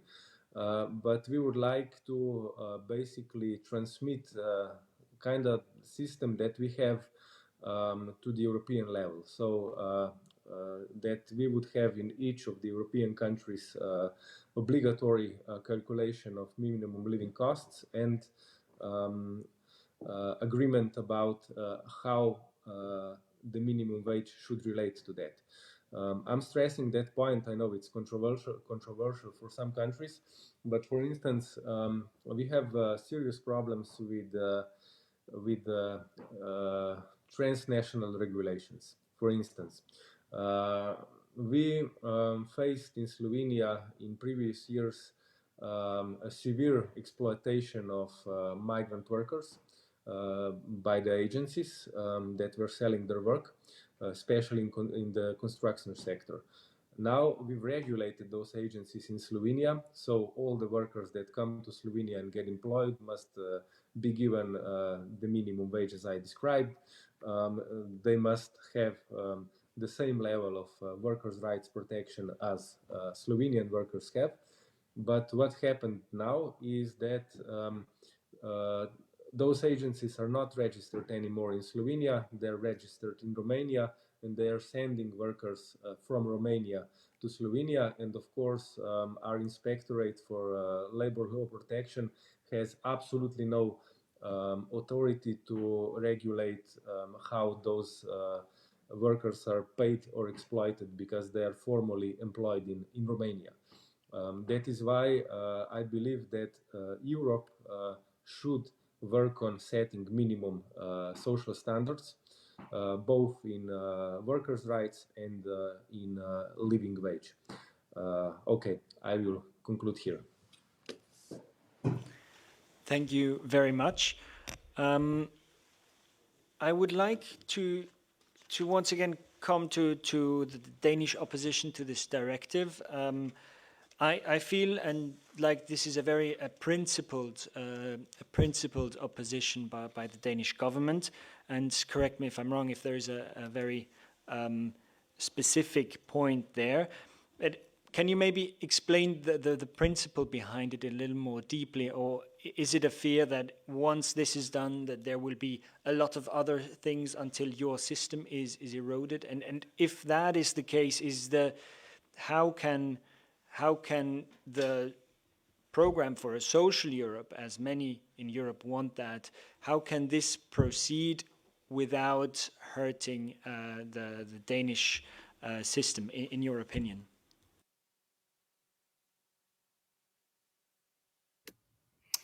Definitely, and thank you so much also for allowing me to elaborate. It is, in fact, a very principled opposition, but it's also an opposition that is grounded in, first of all, history and also the Danish labor market model as we see it, but of course also in fears of what might be the next steps, especially what might be the dynamic interpretations of the ECJ of this directive in the future. And just to give you some historical context, when Denmark decided to join the European community back in 1972, and when we also decided to join the European Union in 1993, it was for the part of Denmark. The Danish trade unions made a very strong campaign, a very strong argument among especially Danish workers, where we knew that a lot of opposition against the whole European community and the European Union project were among many workers, to persuade them that to vote yes for Denmark to join the EC and also later the EU. One of the main arguments was a campaign that says, don't worry, we can, without worry, join the European Union because it will still be ourselves who crack the nuts, as the campaign poster says. And when cracking the nuts, I refer to when it comes to negotiating wages and working conditions. And that is also why we see in Denmark that the trade unions, who for most part always have been very much in favor of the European Union, has been very outspoken in their support for the European Union, are now saying that this erodes and goes against everything that we have ever argued for and also convinced our members among generations to support. Because now we're taking a very big leap in terms of making sure that it is common EU regulation that regulates the labor market and the setting of wages and working conditions. And I'm well aware of what the Commission and other countries would reply. They're saying, oh, this doesn't go too far, and most of the worst things in the directive has been taken out through the negotiations. But there still are a fear in Denmark, broadly in the public, broadly in the Danish parliament. My guess is that 92% of the members of the Danish Parliament is against this directive, and that this is a potential risk for our Danish labor market model. One thing that we especially have been looking at during the negotiations: why have a threshold of 80% collective bargaining coverage or union density before you're covered by the directive? Why is that up to the European Union to set those standards? I mean, the way we think our labor market model is that it gives each individual worker and each individual employer an incentive to be organized if they only experience the coverage of the collective bargainings of being actually organized. So in that way, the model is always regulating itself. Why do we need any sort of governmental interference into that? Then there are some certain points in the directive that we fear could undermine sympathy conflict. We are worried that it also could undermine what we perceive as there's one of the points of criticism that the fact that unions and with the lower organizational rate are also covered by collective bargainings agreed on by unions with higher union density and so forth. So our opposition is concrete, it's principled, but it's also due to a fear of how will this evolve in the hands of concrete judgments and rulings of the European Court of Justice, where we have seen over many years, also when it comes to labor market, a dynamic interpretation of the common EU regulation directives and so forth. Thank you for the explanations, Minister Hummelgaard. I would like to get the reaction by Minister Mezet. Do you think the solidarity between left-wing parties and also trade unions has suffered maybe from this fight over the minimum wage directive? Okay, thank you. No, I don't see that solidarity between us is diminished because of the fight of the directive. Basically, I have a question for my Danish colleague. Okay, I see your point. I understood it even before from your first explanation. Your point is skin in the game, so to say. You're saying that if workers are legally protected by or from European level, what's their incentive to join the trade unions and to negotiate if they know they are enjoying protection without bargaining? I see that point, but as I said, not every country in Europe has a level of protection or level of collective bargaining as you have in Denmark. We don't have it. The whole European East doesn't have it, and what we are facing in Europe for the last 3 or 4 decades is that productivity is rising, and the wages have been more or less stagnant. So that is why I believe that we should talk about setting minimum standards for a living wage in Europe, but I don't understand your fear very well, because I believe that no one in Europe, us included, thinks that there is something wrong with Danish social model. And I also don't see anything in this directive that would be directed against you, or that would trigger fear that European Commission would interfere in Danish social model. I believe that the level of workers' rights protection, wages included, are completely satisfyingly covered by your collective bargaining system, but we need this directive because of the countries where social dumping is intense and unfortunately very real. I described in my previous intervention how that looks, for instance, migrant workers who are coming to Slovenia right now. Thank you very much. I think this discussion really shows well the kind of discussions we are having here.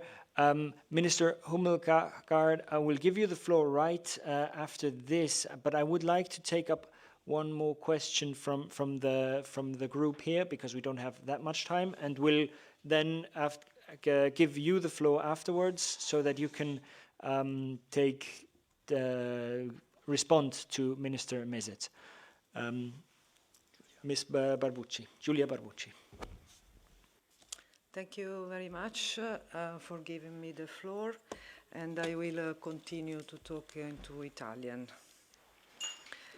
I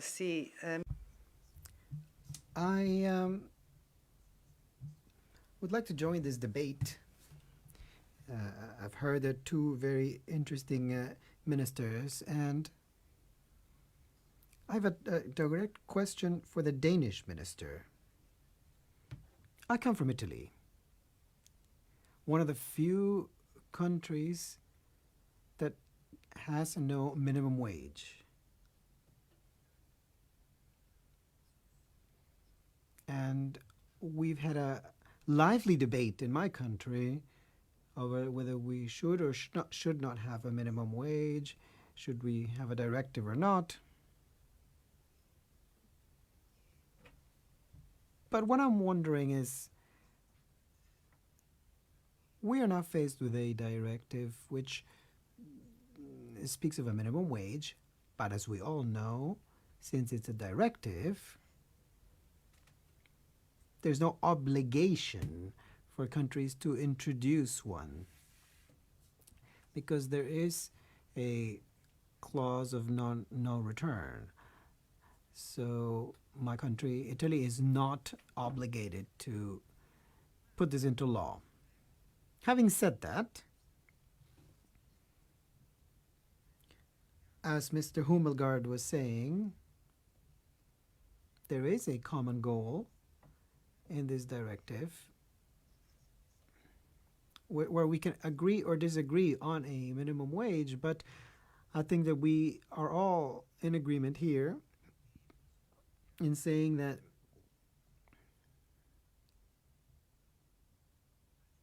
we need to guarantee parity when it comes to the treatment of workers. Workers should be able to have access to collective bargaining agreements. They should have the right to be represented by unions. And nobody calls into question the autonomy of unions. So I wanted to ask, the part of the directive that deals with collective bargaining agreements, especially in the historic moment we're living through, where there is a problem at European level, at EU level, where it's difficult for workers to retain their purchasing power, which was already a problem before the crisis, the war, inflation and the rising energy prices, etc., etc. So my question would be, we speak so much about solidarity. The Slovenian minister explained this very well. I think that the directive means to help the countries that, unfortunately, for historical or cultural or political reasons, arrived later, let's say, compared to those who have very consolidated traditions, such as mine, obviously. So I think that we should give this possibility to these countries to also fully exercise the role of the social actors, unions, in order to have a salary that really meets that 80% target, keeping in mind that there is no obligation. So I want to understand, what do you think about the part of the directive relating to collective bargaining agreements? So the Danish minister, what do you think about that? And how do you think that this directive, when there is an obligation of transposing the law, how does Denmark intend to transpose it? Because since it is a directive, there is a certain level of flexibility for countries. Countries will have some flexibility. So thank you in advance for your response. Thank you. Thank you very much. I will now give the floor to Minister Hummelgaard for both the reaction to Minister Mezet and to Giulia Barbucci.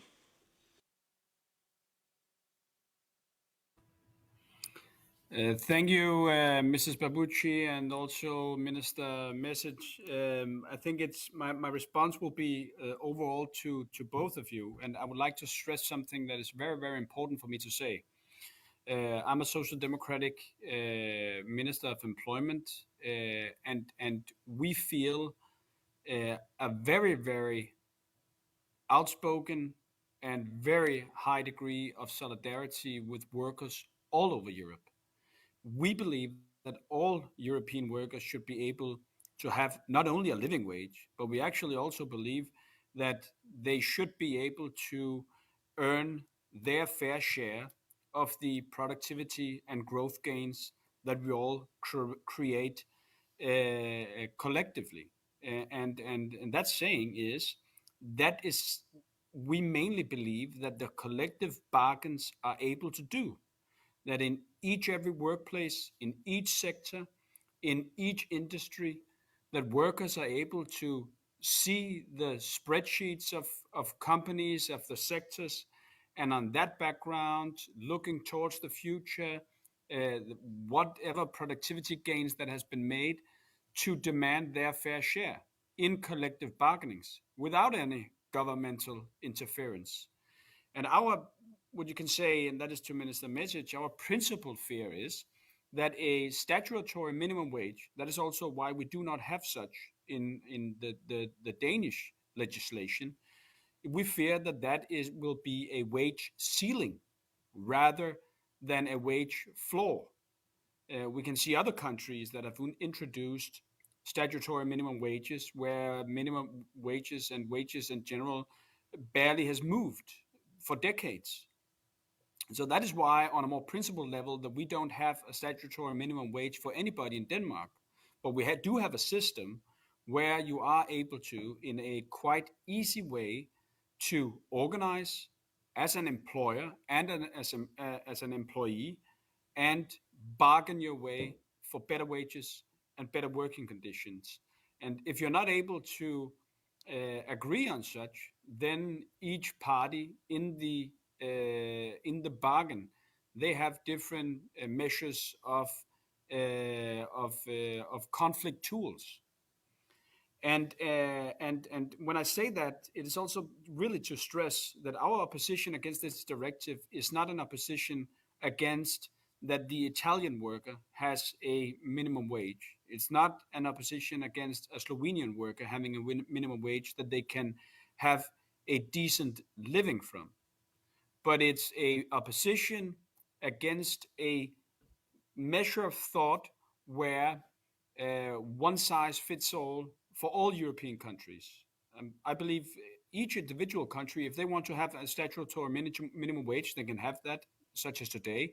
But if also European countries that have in common to have statutory minimum wages also want to cooperate on this, the treaty today allows for enhanced cooperation. Denmark, and I also allow myself to speak on the behalf also to some extent of Sweden, we are very concerned and dissatisfied that our labor market models that are built on not having statutory minimum wages, but only having collective bargaining systems, are also part of this new legal framework. And we are worried what it will evolve to in the future, because we mainly believe that it is in the best interest of the labor market as whole, businesses, and especially also workers, to bargain for themselves without any sort of regulation or governmental interference, whether that coming from the EU or the Danish government or the local municipalities or whoever might feel the urge to interfere. And when it comes to the articles concerning the threshold of 80% collective bargaining coverage, I mean, what we mainly, and that goes for the whole directive, we're worried that it's too detailed, because too much detail will, do we fear, limit the free agreements and the free bargaining of the social partners. And the social partners are worried, both the employers and the trade unions, and we of course listen to that in articulating our opinion on this directive. And also say I agree completely with what the minister says about the big challenges that social dumping creates in many European states. But we could do much more against that specific challenge. Why don't we, in the directive on public procurement, have much more specific requirements on what standards that the businesses, that we in our individual states give big contracts, whether that being in construction or somewhere else, has to live up to when it comes to ensuring social standards, instead of introducing, for example, a statutory minimum wage. I know that is not what the directive does, but it is what we fear a first step in that direction. Thank you very much. I now give the floor for a question from Andrei Zorko. And if anybody else can raise their hand. Thank you very much. Of course, thank you very much also to the both ministers that they find the time in these very busy times, and of course for their inputs here that we heard. I think that our Minister of Labor opened very important issues here. That is the purpose of the minimum wage. From my point of view, because in the morning and also in the previous cloud cluster, we heard a lot about a minimum wage as a tool to fight against social dumping and against unfair competition. But also it is a very big question how minimum wage can contribute to the quality of life, to the quality of living, how the minimum wage can contribute to the decent living. It's not just the level of wages. It's not just the inflation of the minimum wage, what is the influence to the all other levels of wages, but it's also how we see minimum wage. And this is one. And of course, one of the advantages of the European Union is diversity. And my question is how both ministers see the minimum wage in the current situations. In the situations when the food prices is going up, when the energy is going up. What is the role of the minimum wage in these current situations? If we link the minimum wage to the, let's say, minimum of decent living standards. This is one question. And the second question is, we have a different systems of collective bargaining in the whole Europe. And the question is how can, and all the collective agreements are based on the voluntary approach. It's based on the voluntaries. So my question is, how can state, how can government encourage social partners to be more efficiently on some issues, especially if we are talking about the minimum wage, if the minimum wage is not binding. This is the question. Because in some countries, the collective agreement is just valid for the members of the social partners, not for the all workers. This is one. And the second, if the social partners don't want to conclude the collective agreement, how can we ensure, if the minimum wage is not binding, the minimum living standards in the country? So thank you very much again to the both ministers, and I'm really happy to hear their answers. Thank you. Thank you very much. I would now give the possibility to ask the question to Cinzia Del Rio. Thank you, Janos. I come from Italy. My question is in particular to the Minister of Denmark, because we have similar systems in our countries, and I fully share what he said about the system of collective bargaining wage setting, and so the role of collective bargaining. But I am quite surprised by his preventive concern about what might happen in case due to this directive and this legal instrument. The Italian social partners and the Italian trade unions in particular are not afraid about this directive. We support the directive because we have to even if we don't want to change our system, we don't want to change.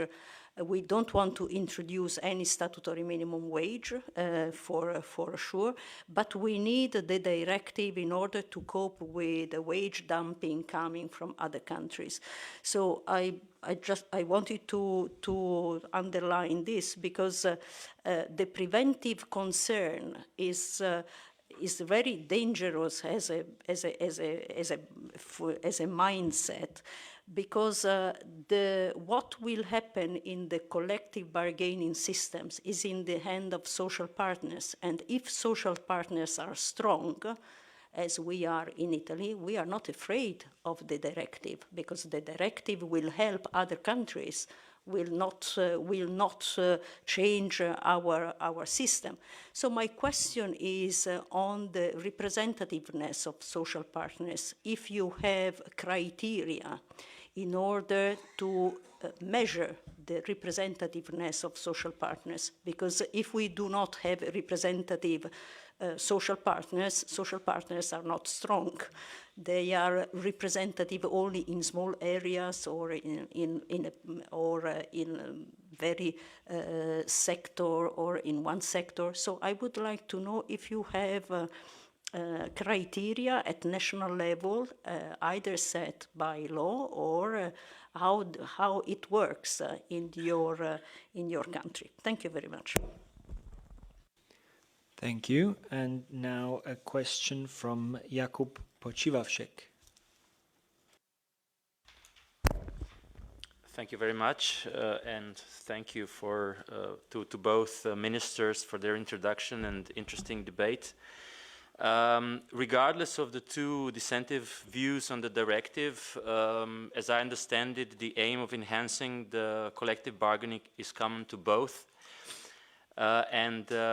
Minister Mesec, he stated that the collective bargaining system functions in Slovenia, but he also pointed out some of the problems on the ground. In Slovenia, we have 100% collective agreement coverage in the public sector, but far lower in the private sector. There's a distinctive problem of accuracy of data. But we used to have in the past the collective agreement that covered the whole private sector. At the moment, as I see it, is a question if the valid legal framework even enables to conclude such collective agreement. The trade unions in Slovenia have struggled for some time to have this such collective agreement again, but have not succeeded so far. And the level of the minimum wage in Slovenia, the mechanism of setting the minimum wage and its how it catches up with inflation at the moment, in my opinion, is appropriate, although, of course, the situation in the moment, especially inflation, does pose a challenge to that, especially to those with the lowest income and those on the minimum wage. But the problem is also that more and more people are receiving the minimum wage because other wages are not catching up as quickly as the minimum wage. And my question is a bit similar to my colleague Andrei.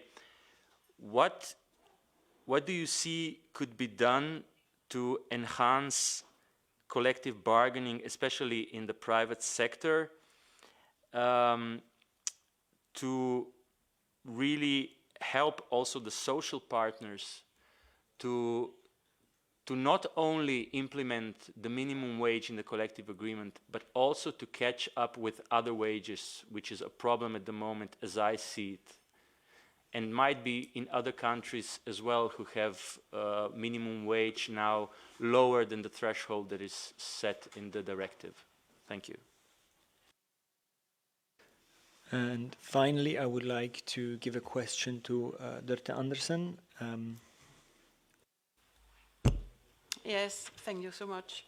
And also thank you to the two ministers. It was very interesting to listen to. And of course, our Danish minister, I think we can copy-paste more or less everything that he said. But anyway, my question is a little bit broader and maybe trying to go up a level and look at the cross-border perspectives, both in relation to this directive, and also some of my colleagues here, they already mentioned the social dumping, wage dumping. The Danish minister gave an example of public procurement, and that maybe public procurement rules at European level or Danish or national level could be a tool in order to increase collective bargaining coverage, trade union density. And my question is, do we have other tools in the toolbox? And now I take the European perspective, could there be elements in the directive which could be like an incentive to reduce wage dumping, social dumping, and have simple, more fair labor markets? But do the ministers see any other tools at European level, national level? Thank you very much. I would like to put those questions to both ministers, despite, of course, the one from Cinzia del Rio, which is specifically for Minister Hummelgaard. I will just repeat them so we got this. The first question is, what is the role of minimum wage in the current inflationary environment? Can it be pushed faster? Not the inflation, of course, the minimum wage. How can the minimum wage be strong if it is not binding? Then from Cinzia del Rio was, do you have specific criteria to measure the representativeness of collective bargaining? Social partners, of social partners. Then how to enhance collective bargaining in the private sector specifically.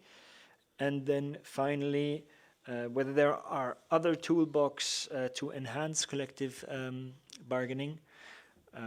Yes, so I would first like to give the floor to Minister Mezet.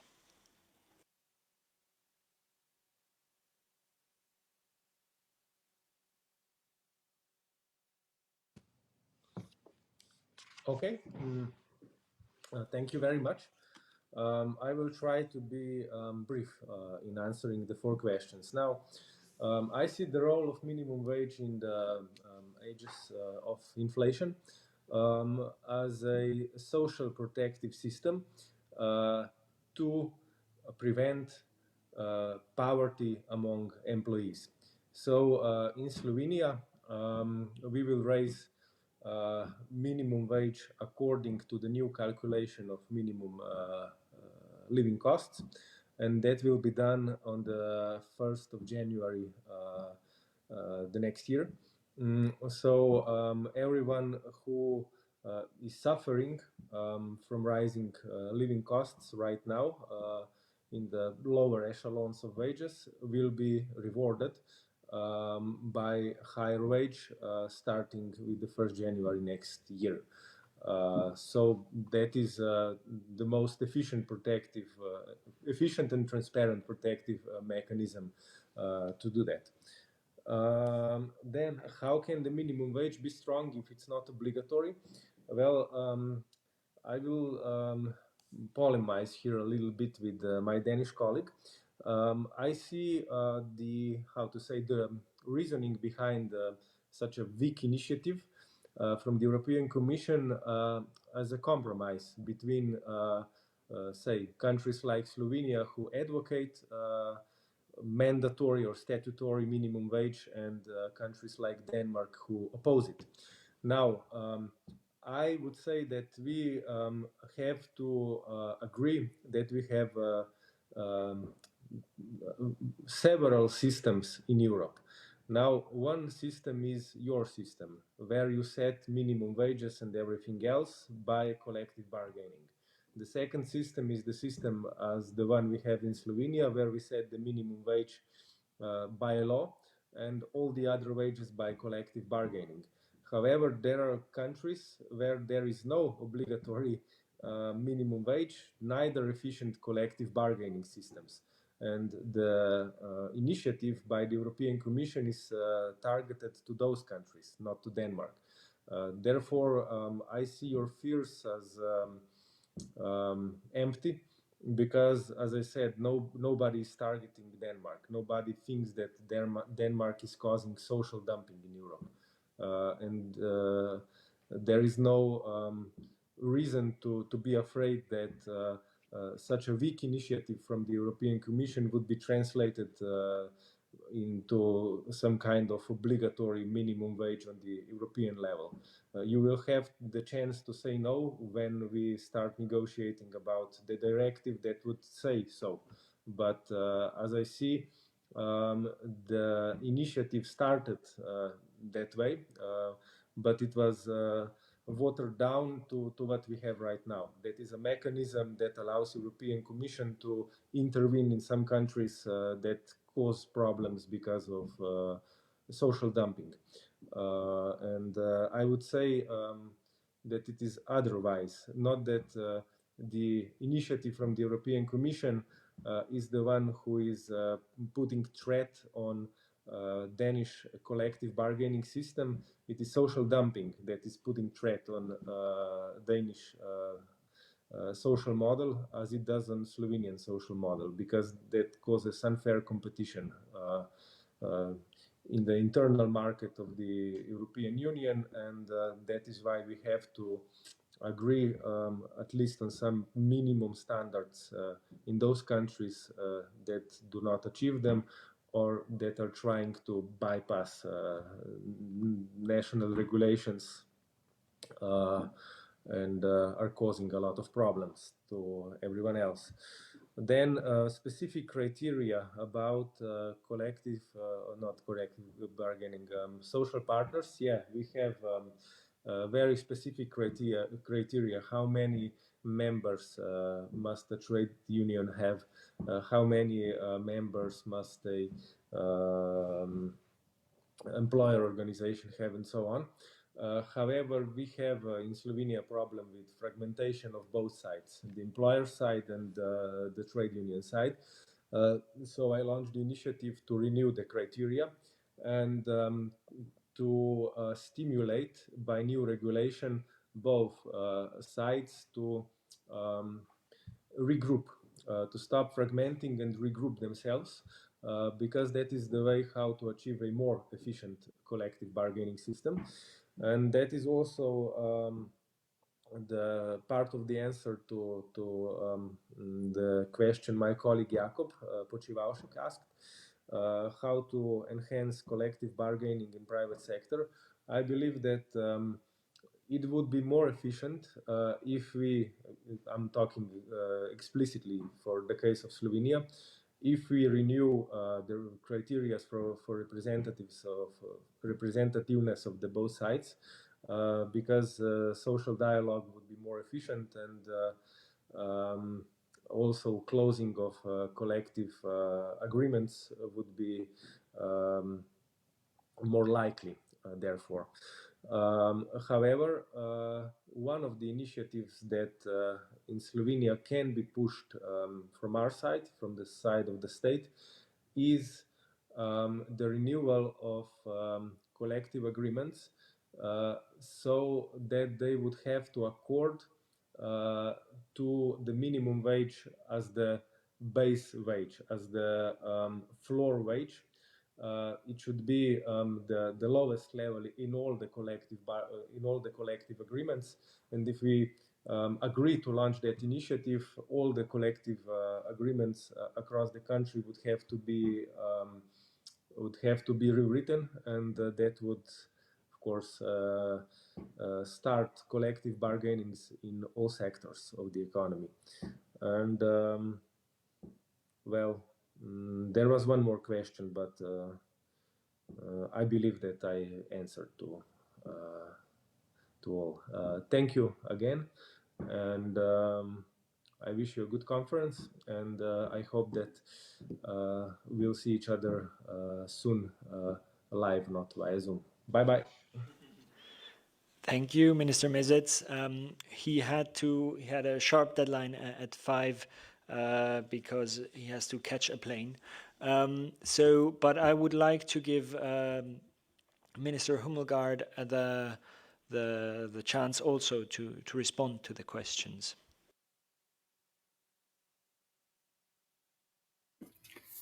Thank you so much. Trying to address all the questions that have been raised. First, to Mr. Sorko,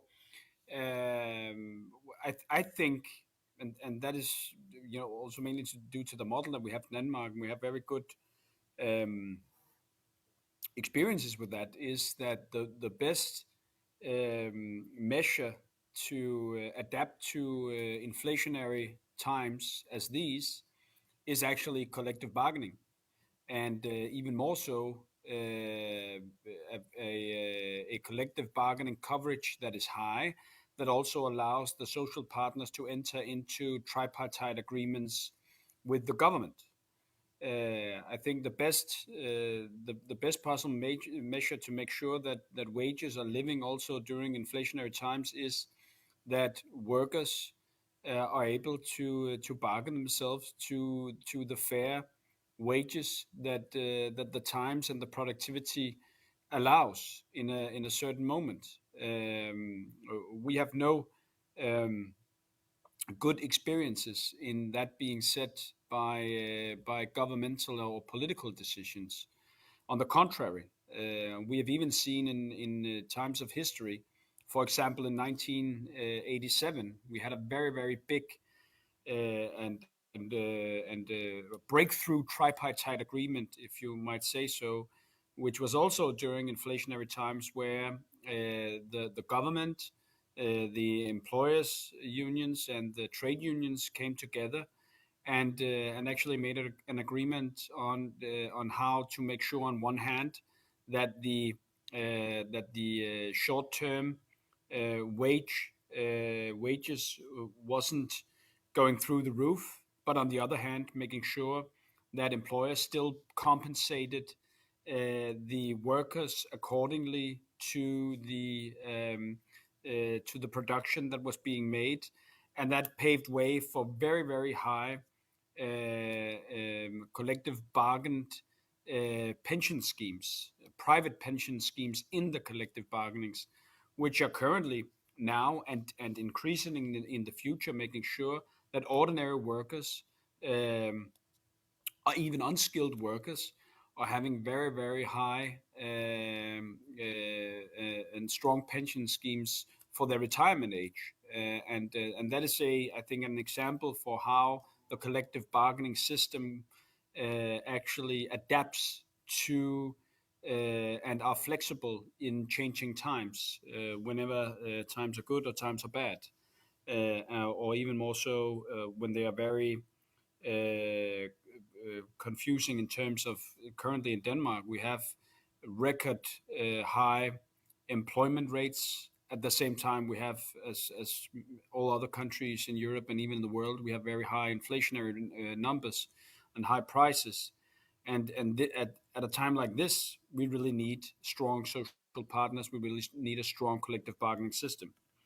And to Mrs. Del Rio, we don't have in Denmark criteria for the representativeness of those bargaining on behalf of workers in different sectors or industries. We have 82% collective bargaining coverage. And of course, that is an ongoing struggle in the in the labor market to enhance that. And we have all the measures needed also for trade unions to try to extend their collective bargaining. But of course, as a government, you can do more or you can do less to help that system prosper.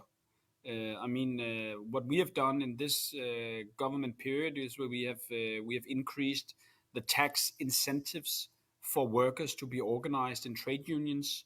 We have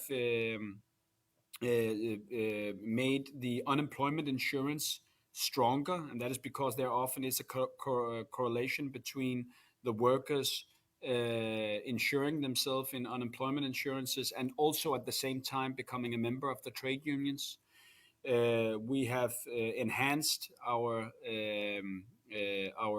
fight against social dumping in many different areas and fields to make sure that there aren't a race to the bottom on wages and working conditions in the Danish workplaces in different sectors.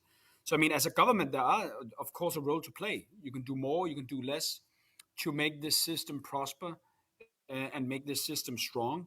This government that I'm a part of have tried to make decisions that are allowing the system to be prosperous. And then to Mrs. Andersen, I think we don't see any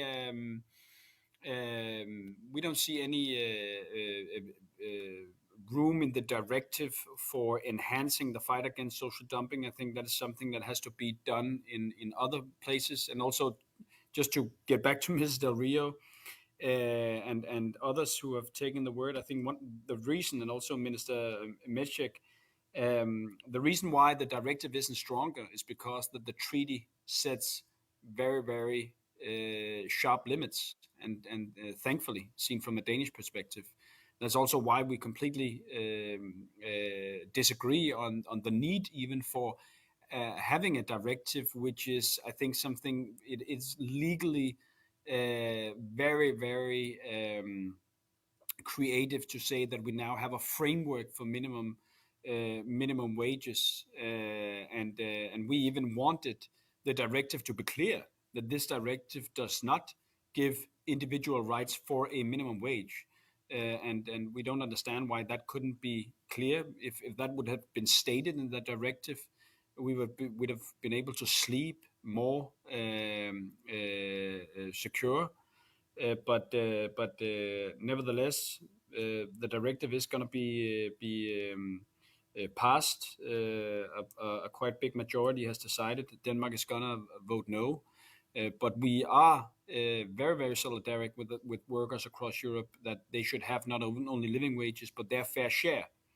And I think one of the many tools that we have, we need to be more ambitious when it comes to social dumping measures. For example, in the directive on public procurements, from the Danish side, we would like to see a European-wide ID card so that authorities across European states are able to control who are working in the workplaces across the European Union and who is not.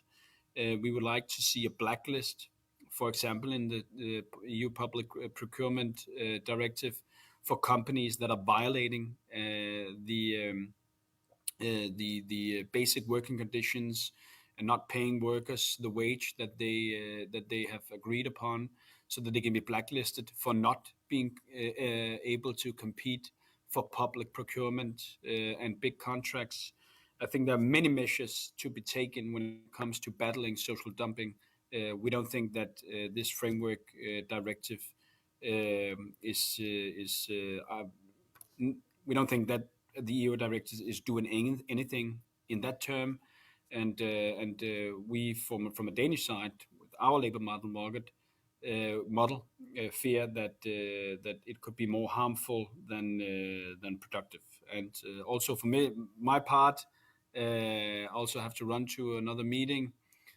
So thank you so much for this discussion. It has really been a great pleasure to join you today. Thank you very much, Minister Hummelgaard, also for taking your time and explaining your position here. Thanks everybody here for joining and for bringing your inputs, bringing your questions also to make this a lively debate. I think there is still a lot to be said. We have I think what we see here is that the work has only begun. But for the concluding remarks, I would like to hand the word over to Oliver Röpke. Thanks a lot, János. It's kind of a thankless job, I think, to draw conclusions at 5 o'clock on a Friday afternoon. So I will be very brief, but colleagues and all the guests and speakers, I would like to thank you for this fruitful debate. For me, it was absolutely interesting, and it was absolutely what we intended with this debate, because we haven't the directive yet finally adopted, but it triggers already a debate at national level how to strengthen collective bargaining, how to implement it, and how to make sure that all workers will benefit from decent wages. I think this already is very good, and therefore I enjoyed the debate in the afternoon very much, especially with Peter Hummelgaard and Luka Mesic. It was very late, but I think both of them, also Peter Hummelgaard, with all the differences in I would say in our general or principal position, he also fully subscribed to the aim of the directive. This is important because the directive will be adopted finally, and I think we have seen a lot of willingness among the other ministers to take steps to implement the directive, and also a lot of suggestions from our members. And I saw on the other side, also taking into account some of the concerns, it was interesting to see that, for example, even Germany experienced in some regions that they have more and more bigger and bigger quota of workers working on minimum wages as a regular standard. And I was pleased to hear from the German State Secretary that in those regions they want to boost and to renegotiate collective agreements in order to make sure that they are higher than the statutory minimum wages. But I think all this shows that the debate is not only important, but the debate is really moving at the moment. I think in the directive itself we find a lot of answers to the questions and also to the concerns, because once again this directive clearly commits to the promotion and the building and strengthening of the capacity of the social partners. I think this must be in the core of the implementation, and it says also that for the purpose of promoting collective bargaining, member states should, according to their own practices, should take measures to protect trade unions and employers' organizations participating or wishing to participate in collective bargaining against any acts of interference. So I hope that those provisions will really safeguard the autonomy of collective bargaining. You know, I'm coming also from a country where we don't have statutory minimum wages, where we do not want to introduce statutory minimum wages, but where the social partners, the trade unions, welcome very much this directive, because we see it as an instrument for more upward social convergence and also to fight social dumping. But the situations are different in the countries, so definitely we will continue this debate, but I think it was a good starting point. Once again, thank you very much to all of you, dear colleagues, to all the ministers, to the other speakers, to our secretariat, to you, Janos, for this task to moderate this really long debate. I think we all deserve now a nice weekend. And I have a look to the interpreters also. Thank you very much for your committed work this afternoon. You also deserve an applause. Colleagues, thanks a lot. Have a nice weekend and see you soon.